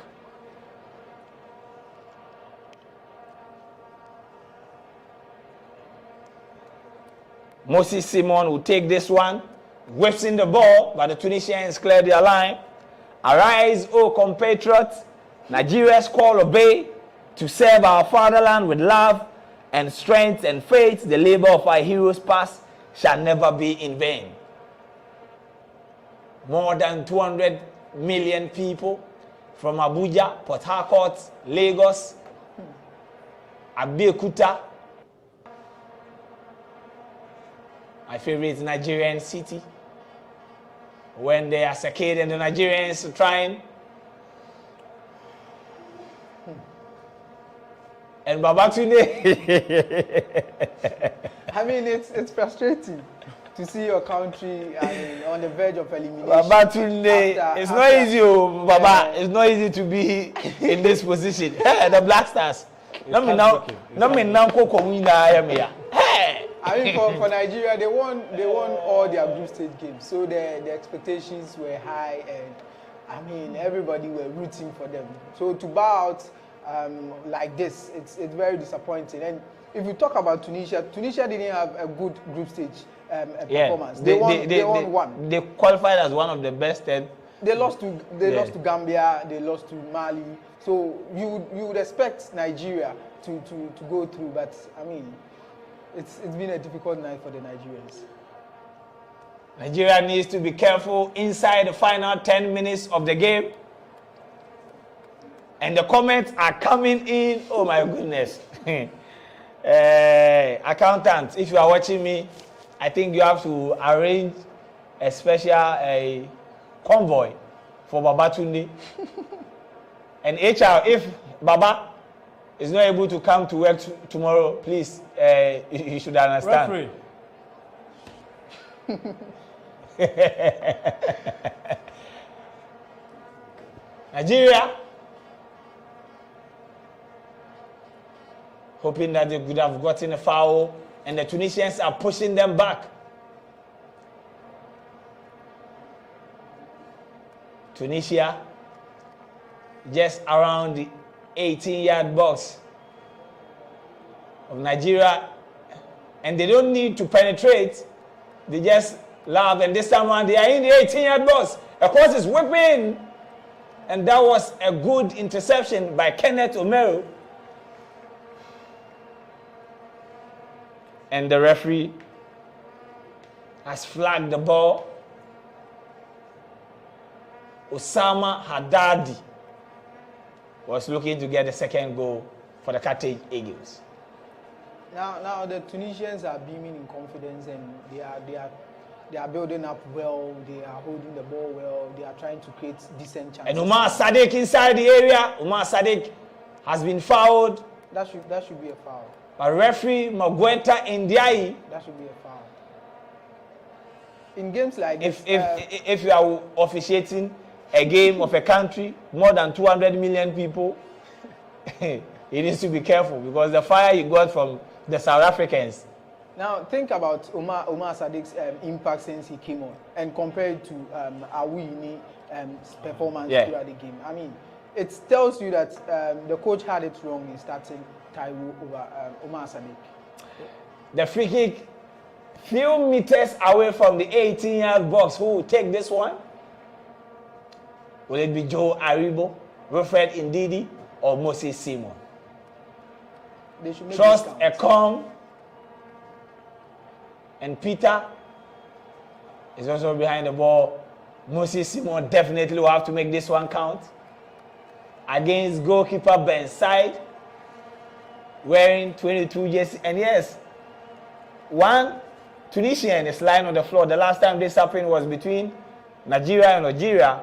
Riyad Mahrez made it count. And yes, Samba Wami Bobeni. The ball has been wasted Moses Simon. by Moses Simon. It's not a typical. He seems to be in a hurry to kick that ball. I don't know why.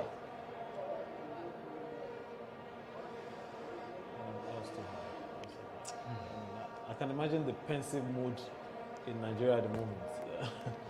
More comment for Baba, more comment. And Ama Brony is saying that referee Magweta Ndiaye, you are my crush. Please, no added time. Please end this game, 90th minute. But 7 more minutes to go.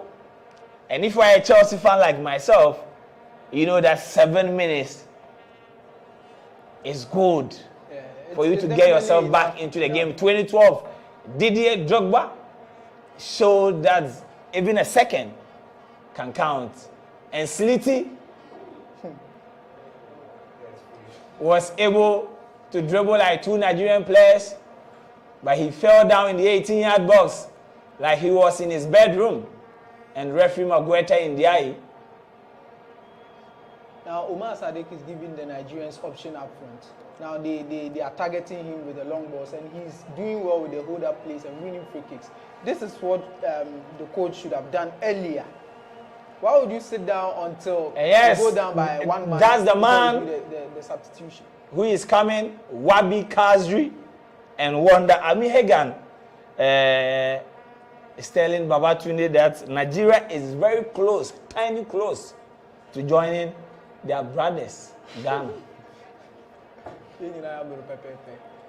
And Nigeria gets a free kick, whips inside the 18-yard box, and Ola Aina is running after the ball as if his team was leading. I think it's time that Ahmed Musa get a bite of this Afcon. Where are the Nigerians? Yusuf Maskini.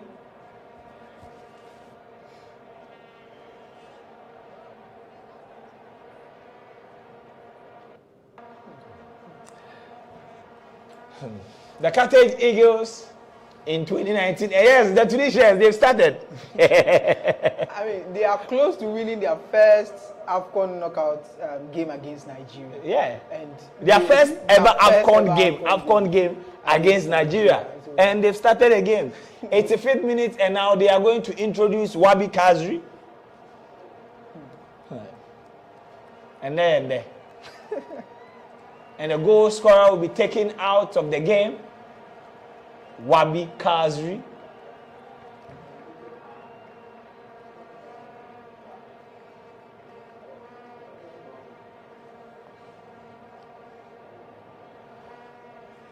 And some Ghanaians are saying that it is better for your wife to tell you that they cannot cook before they go for a cooking competition than your wife to lead you on from the prelims. Now you go to the bigger stage and the food is full of salt.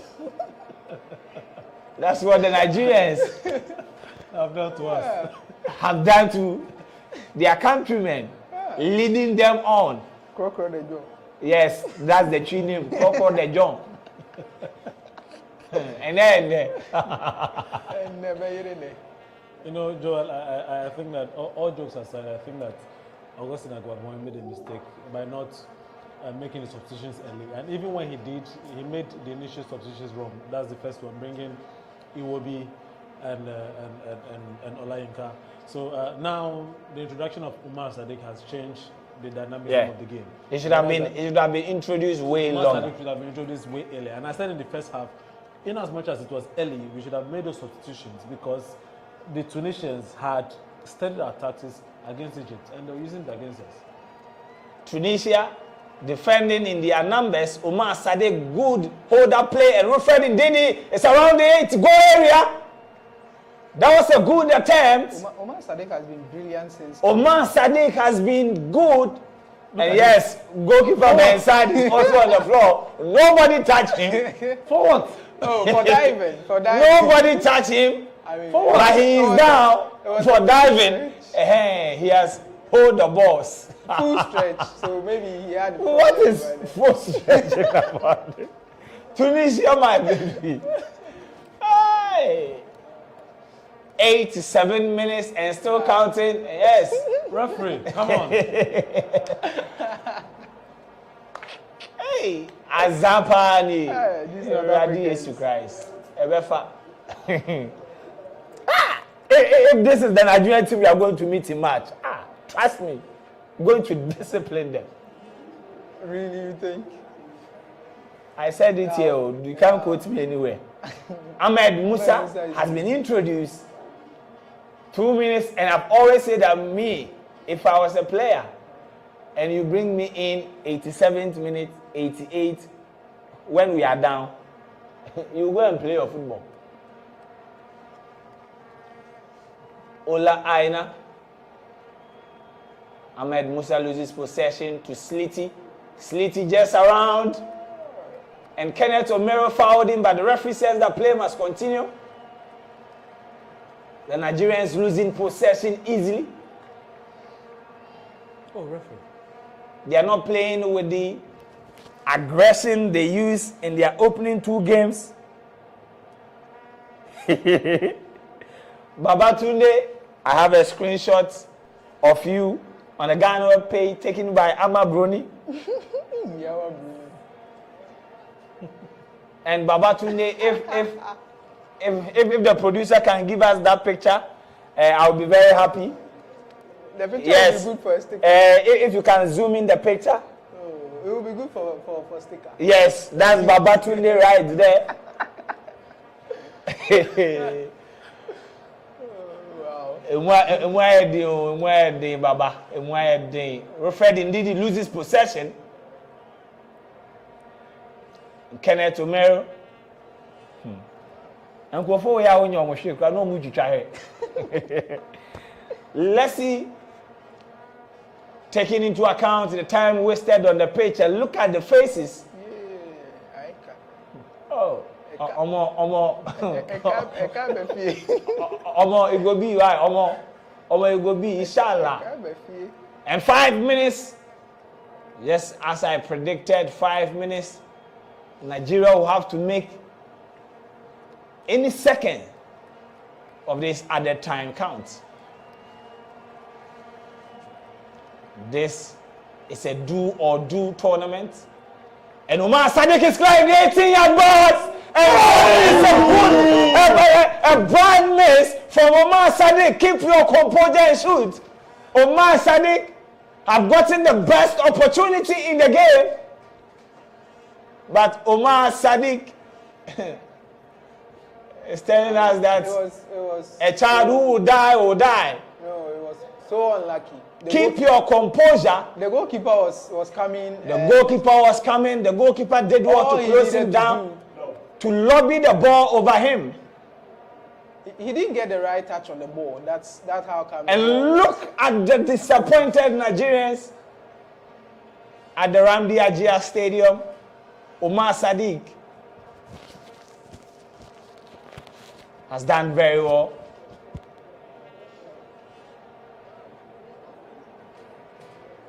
And Ahmed Musa wins a good free kick. Nigeria cannot afford to waste any time.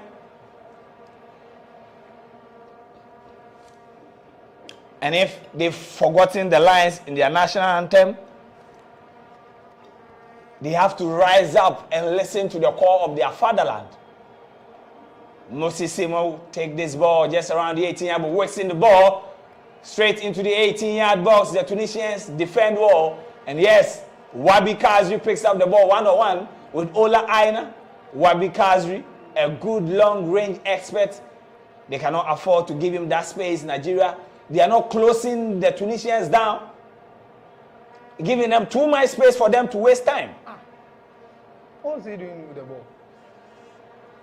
And Baratunde, I don't understand the why.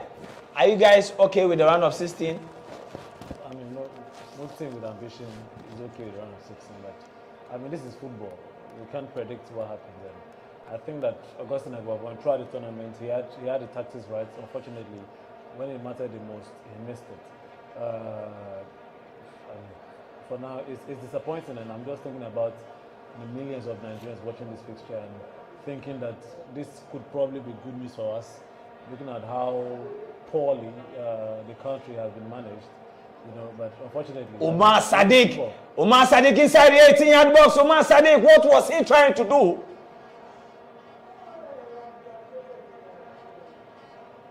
Now you look at Omar Sadiq and you think, why was he on the bench all this while?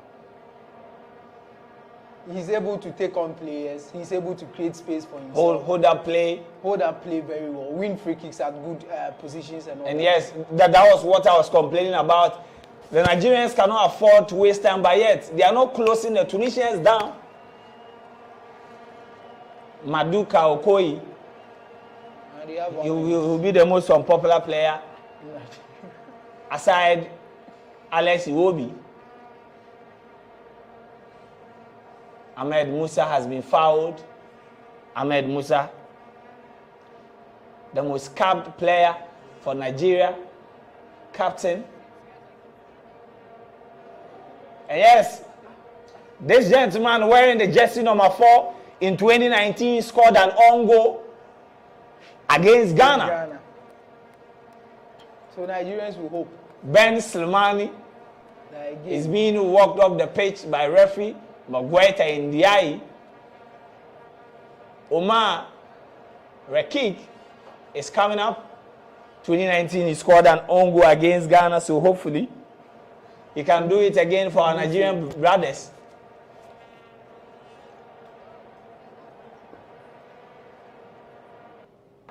Seems like the last kick in the game, and then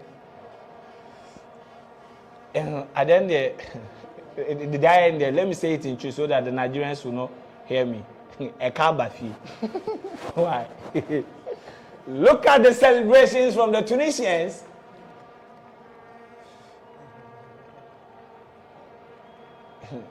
The goalkeeper will take more than 100 seconds to kick this ball in. He doesn't care if he's booked at this material moment. And the 5 minutes of added time is up. Moses Simon loses possession again, and that's the end of 90 minutes of action at the Ramdi Ajia Sports Stadium. The Super Eagles of Nigeria, they've been caged by the Eagles of Tunisia. Nigeria had a 100 winning record inside the group stages, and just as I stated earlier on, what the Super Eagles have done to Nigeria and the rest of West Africa, it's like your wife not telling you that they cannot cook. The Black Stars already made their intentions clear that they don't know how to cook. So we should just lower our expectations. 90 minutes of action. Let's talk about the tactical aspect of the game. Then we talk about the general performance of the two teams. Iman. I think when it comes to tactics, it's obvious that the Tunisians had it right. They had everything spot on because they knew that with their starting lineup, they can't fight toe-to-toe with the Nigerians. The Nigerians have individuals that can affect the game at any point in time. So what you need to do is to be disciplined and then dedicated with your play, and then, play to the tactics and all that. So I think they started the game in a mid-block, and they were able to contain the Nigerians really well in the first half. They contained them. And in the second half, in the first half, they had chances that they could score, but they were lacking the cutting edge. So in the second half, they had one moment, and they made that moment count. Immediately they did that, they tried to go from a mid-block to a low block, meaning that they are now closing down every space for not to give Nigerians the spaces to exploit and all that. They did it very well. I am disappointed in Coach. What's the Augustine Egua. I'm extremely disappointed because why he chose to still start Awinihi, because the first 2 games he didn't really do anything. Omar Sadiq proved why he's supposed to start in that 3rd game against. If you play 4-2-3-1 formation, it's a formation that's flexible. It gives you a lot of formation to switch to in terms of progressing the ball and then defending. So I was expecting that maybe when they are progressing the ball, they can switch to a 4-3-3. That's where Iheanacho will drop into midfield, and then they'll have Awuni as the number 9, with Simon moving high up the pitch, and then Chukwueze forming the front 3 over there. So that would have helped them in progressing the ball in their build-up. But he didn't do that. He stuck with the 4-2-3-1 formation, and the Tunisians with their mid-block, all they needed to do was to cut out the passing lanes or the passes to Aribo and then Ndidi. So now the Nigerians would have no options than to pass sideways or go long. And when they went long or they send in the long balls, Awini isn't good with his hold-up play. He can't win free kicks and all that. Second half, he realized it, brought in Omar Sadiq, and it was too late for that change. The red card also had effect on the game, because it means after the red card, the Tunisians were able to attack more, and they had the numerical advantage and all that. They had lots of chances after the red card. So I think this defeat is on the coach. He orchestrated this defeat, and everything is on him. I'm really disappointed, but for the Tunisians, it's a good win, provided how their group stage went. This is a huge win for them. Their first ever Afcon win over Nigeria. I think I'm looking forward to how they will progress. 3 things worked for them today: discipline, dedication, and then determination. And it's worked perfectly for the Tunisians. All right, so before I speak to Babatunde, I think that my director, I've sent you a picture of the President of the Federal Republic of Nigeria, Buhari, when he was watching the game after they went down and his composure. I need that picture now. Babatunde, you can look at your head of state and then describe the tactical fault of Coach Augustine Eguavon. Joel, I think that we lost this particular game from the start. Please zoom the picture for the viewers. They are asking. Yes. No, these are not pictures. No, this not. Look at the back. That's why I want, like, I want the director to zoom in. You will see the game at the back. That's a referee in the eye. I can show the picture to you here. You see, that's the. Oh, Charlie. Joel, I mean, this is a typical case of you deceiving people, more or less, because the Super Eagles came into the tournament. We had no high hopes for them. We just wanted to enjoy the tournament. We wanted to test out the players. Obviously, we were lacking a few key players, but the moment we had that win against Egypt, we felt like the team could go all the way. And we had a good game against Sudan and Equatorial Guinea as well.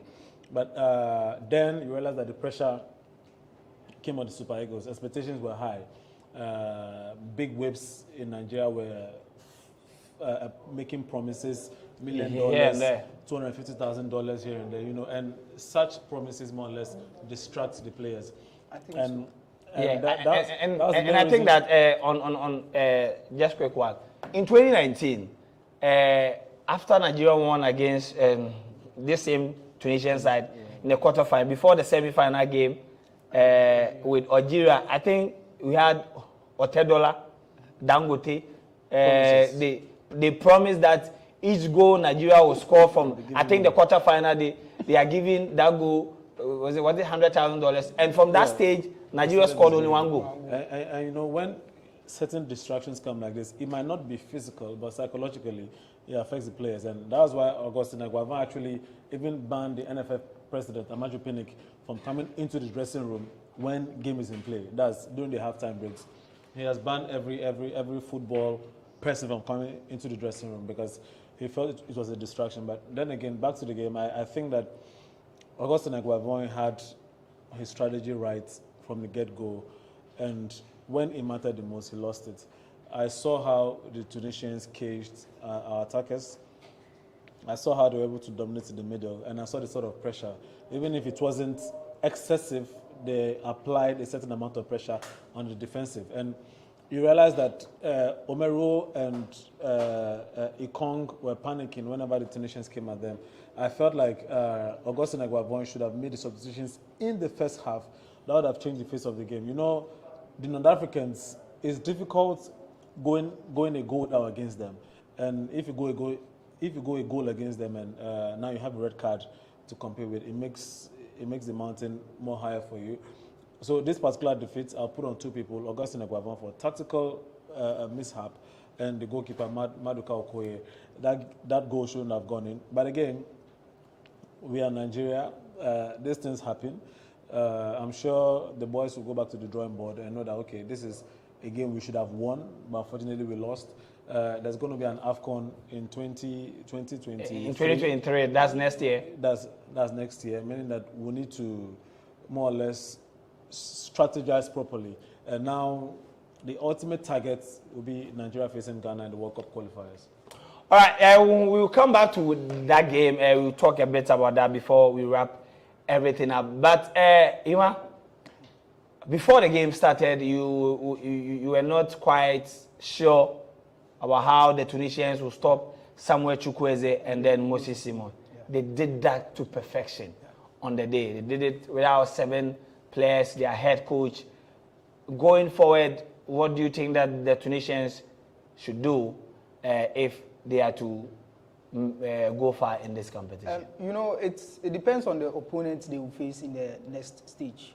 I mean, this is Nigeria. Yeah. So when you are playing against Nigeria, you will be compelled to be disciplined and all that. So I wasn't, although I was doubting how they could, handle the Nigerians' attack, but they did it anyway. So I'm looking forward to who they meet next. If they meet a team like Gambia Burkina Faso, or Burkina Faso, it means they will be somehow complacent because this is not Nigeria.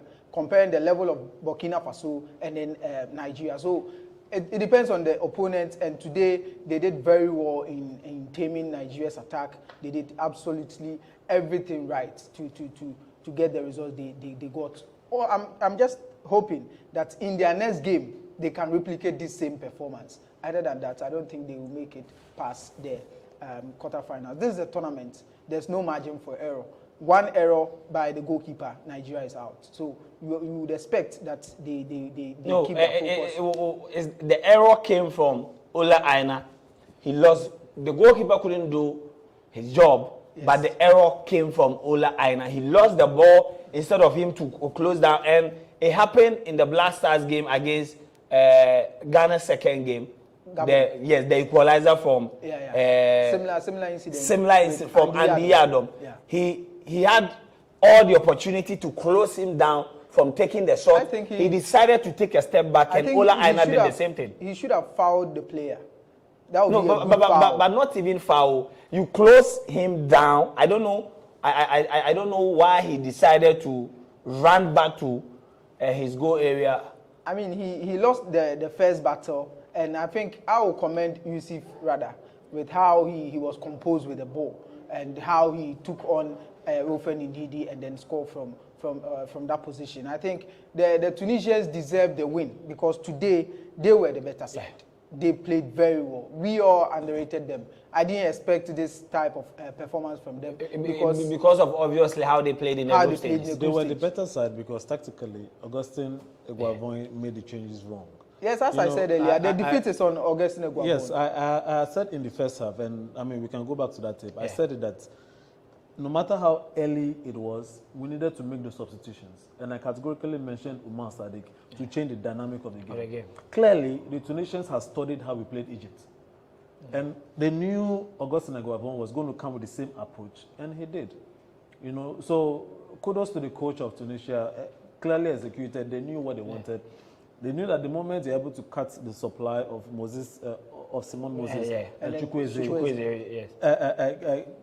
that is where Umar Sadiq comes in. That is where Umar Sadiq comes in. Umar Sadiq gives you that dynamism. Now he can like hold the ball. The presence up front, hold the ball and all that. He can hold the ball. He can link play. Yeah. He's good with the set pieces and he's good with the legs too. He's good with the legs as well. So Augustin Eguavoin, I mean, this particular defeat, I'll put on him and Maduka Okoye. But then again, if you look at the Nigerian players, if you look at their posture, I don't think they were in the game from minute one. Yeah.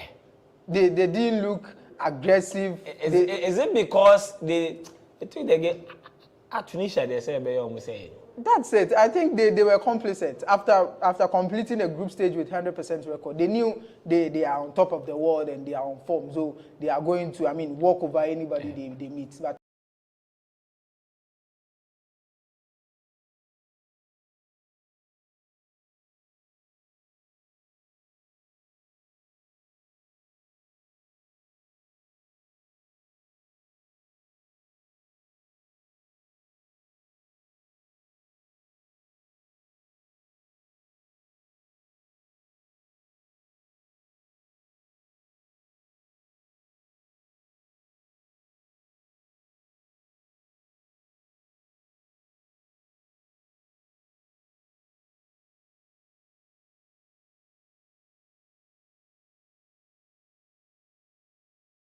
errors that you don't see, because of where you sit and the sort of pressure you have to soak in. So, I mean, if you ask me, fine, he's lost this game. Nigerians will be disappointed, but should he continue what he's doing? I think he should, because he has more or less brought a certain cohesion into the side as Gennard Rodden had. Yeah. He's brought that team spirit that any Super Eagles team have not had in a very, very long time. So for me, if you ask me, he should continue.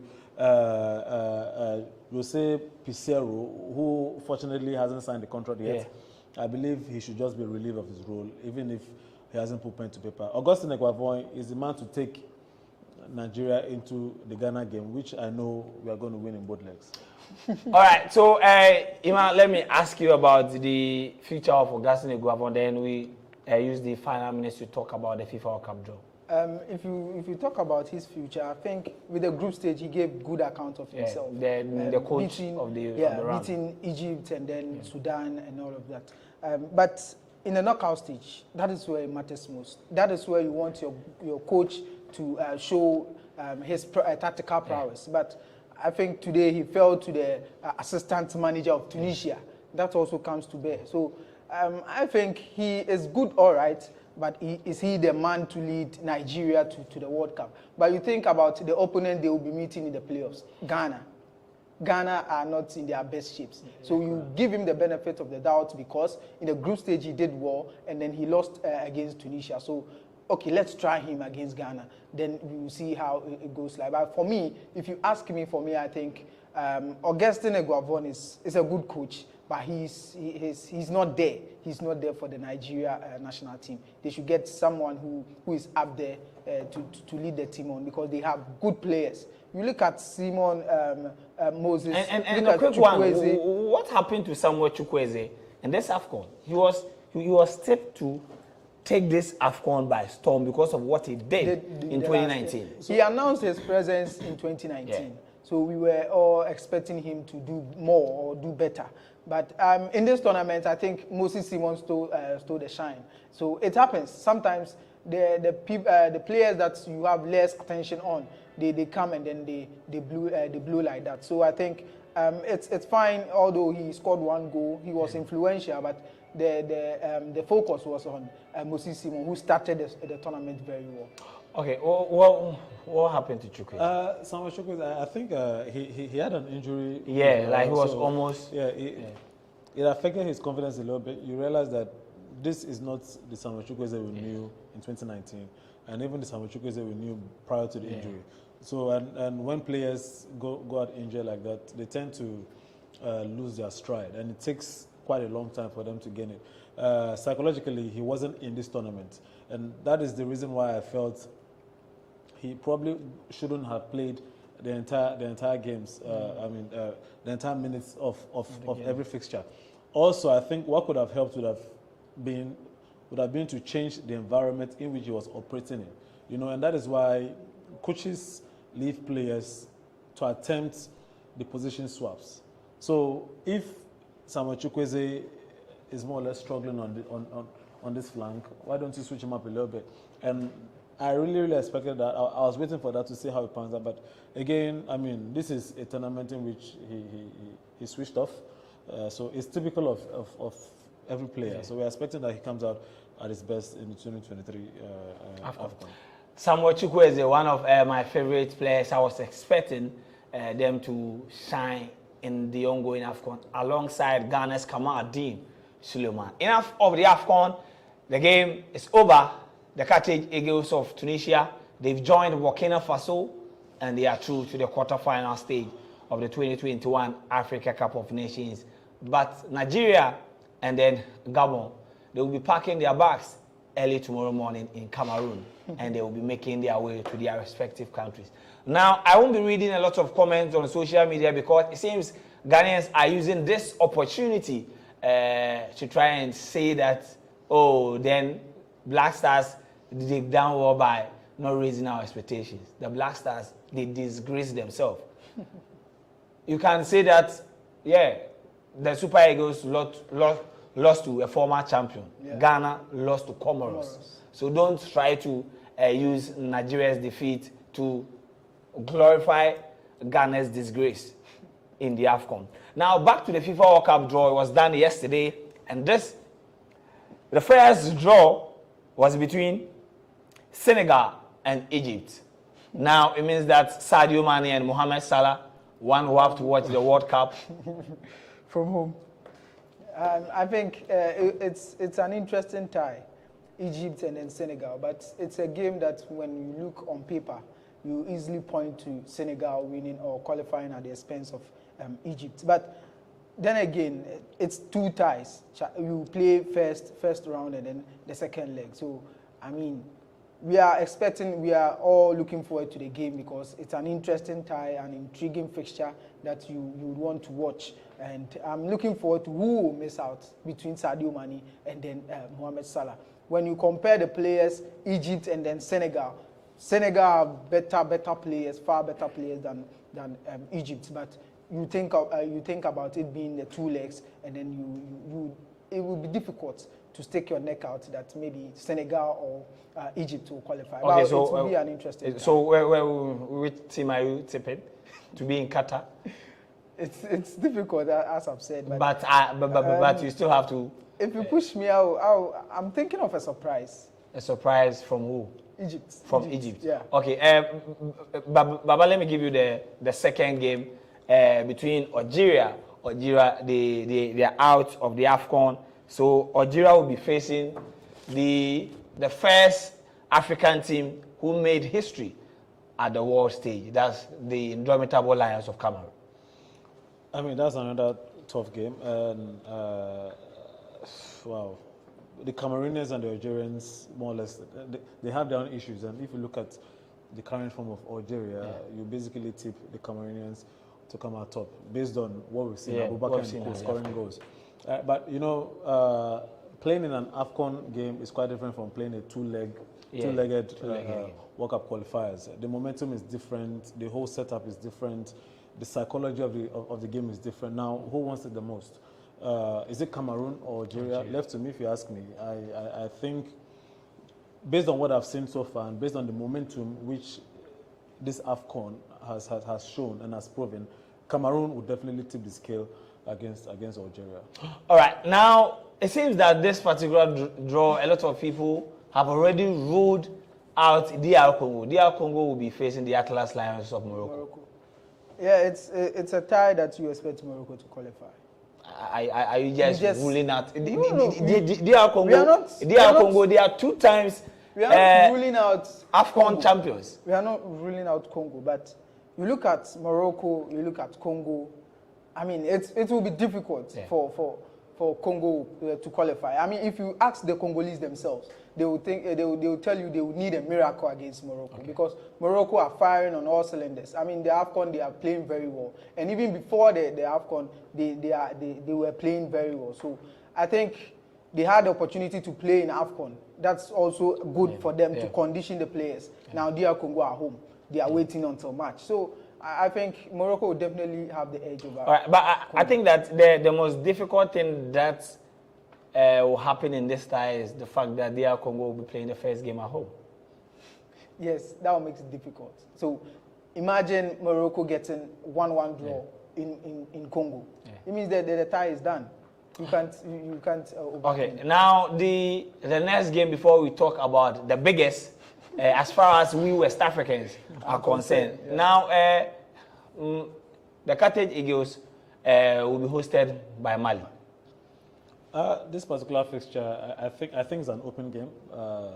The Tunisians are not better on paper than the Malians. So again, it's a matter of who wants it the most.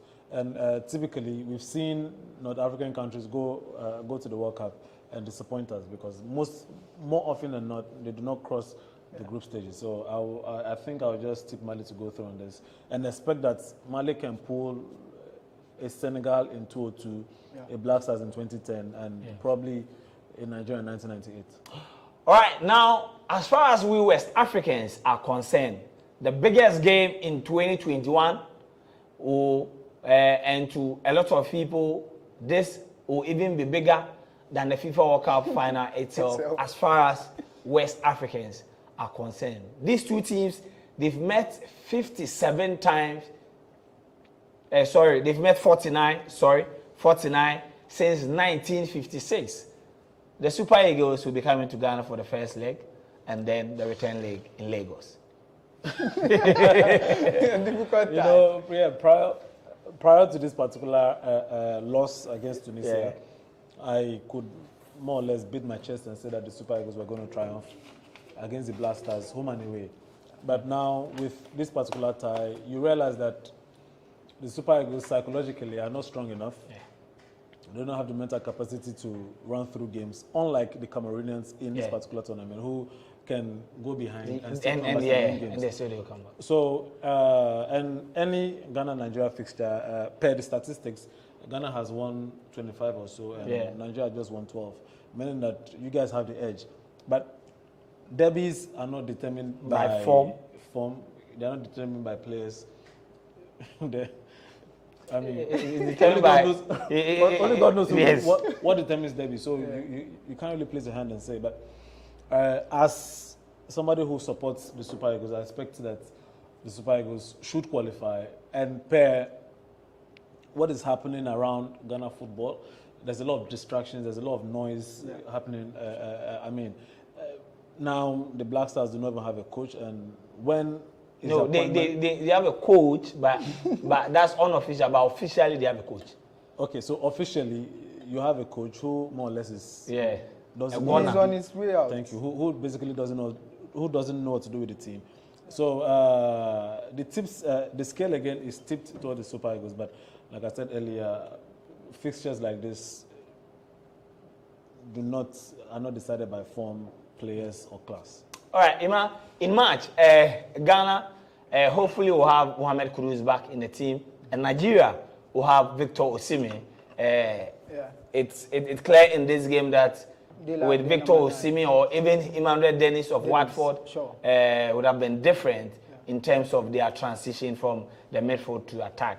When Victor Osimhen and Emmanuel Dennis are available for the Super Eagles and Mohamed Kudus for Ghana, who were with the Tiger. It will be an interesting game because it will be a game where you have quality. When you talk about quality, you have quality. Thomas Partey will be in there, Kudus will be in there, Kamaldeen will be in there, and then you talk about Moses Simon, Chukwueze. When the draw came, a lot of people were just doing emoji, Moses Simon, and then Andy. Yes, Ghana like a good right back. So, but in this game, Tunisia have shown that to stop Moses Simon, you don't need Daniel Alves type of right but you need more than one man to do it. You need a player who is disciplined. No, but you saw in the game that whenever Moses get the ball, you can count as many as 2 Tunisians attacking him straight and that's where the problem doing is. The extra job in case if he's able to. The winger need to track back and support the fullback. And the winger will be Jordan Ayew. That's where the problem is. So it means that Moses Simon will have room to operate. And we know that Andy Yadom, when it comes to 1v1 defense, I mean, he's poor. So I think it's an interesting tie, and I think it's a tie that will determine who have the best jollof and all that. So it's so a tie of everything, good music. But as for music, we can't really do arguments. But we're good. We argue we are better than them in football. We are better than them in jollof. But I'm also told it's a corruption derby. So it's an interesting tie. Everything is in. And we are really looking forward to it. And you see, but I hope Black Stars' destruction will end by the end of this month. Find a good coach, settle on the right players. The atmosphere should be cool and calm. But a lot of our colleagues are saying that, and I agree with them, that the problem in the team, the coach is just 1%. Oh, the coach is just 1% because if you think about the collapse and how the agencies are involved and the players that are being called, I mean, everything needs to change. The structure of the Black Stars Management Committee has to change and all that. So there's a lot to be done. And hopefully if it's being done, it means we will be ready for the tie. But if it's not, then it means Black Stars won't be ready for that tie. All right, so we had my guys on the draw for the FIFA World Cup final games in Africa. Ghana will be playing the first game at home against the Super Eagles of Nigeria. Let me run you through the World Cup draw quickly, then we bring the show to an end. Now, Senegal will play against Egypt. Algeria will be hosted by Cameroon. Morocco to take on DR Congo. Tunisia will be playing Mali, whilst Ghana take on their West African rivals, Nigeria. Tomorrow, the other round of 16 games continue. An all-equal game between Guinea and Gambia, whilst Cameroon will be hoping that they win their 6th Afcon title when they take on Ghana's Masters in the group stage. Domitable Lions will play against the Comoros at 7 p.m. They've not lost a game in their home stadium since 1976. So the Lions will be hoping to continue their impressive run. It has been GhanaWeb coverage of the 2021 Africa Cup of Nations currently going on in Cameroon. The first quarter, round of 16 games earlier, Burkina Faso won on penalties against Gabon, and the Super Eagles of Nigeria lost to the Carthage Eagles of Tunisia by a long goal. My name is Joel Eshen. I did this with Baba Tunde, sub-editor of mynigeria.com. Baba, thank you very much. I know it's going to be a long day. A long night. I can relate. Long night. A long night from Jowli Junction, Cosmopolitan, to Labadi became like a 2-hour journey when Ghana lost on Tuesday night. So from here to La Paz, it will be like 8 hours. Yeah. So Emmanuel Enin is with the GhanaWeb Sports Desk. Thank you very much, guys. Until we meet again on the Afcon coverage, it's bye for now. Keep reading on GhanaWeb.com and watch GhanaWeb TV.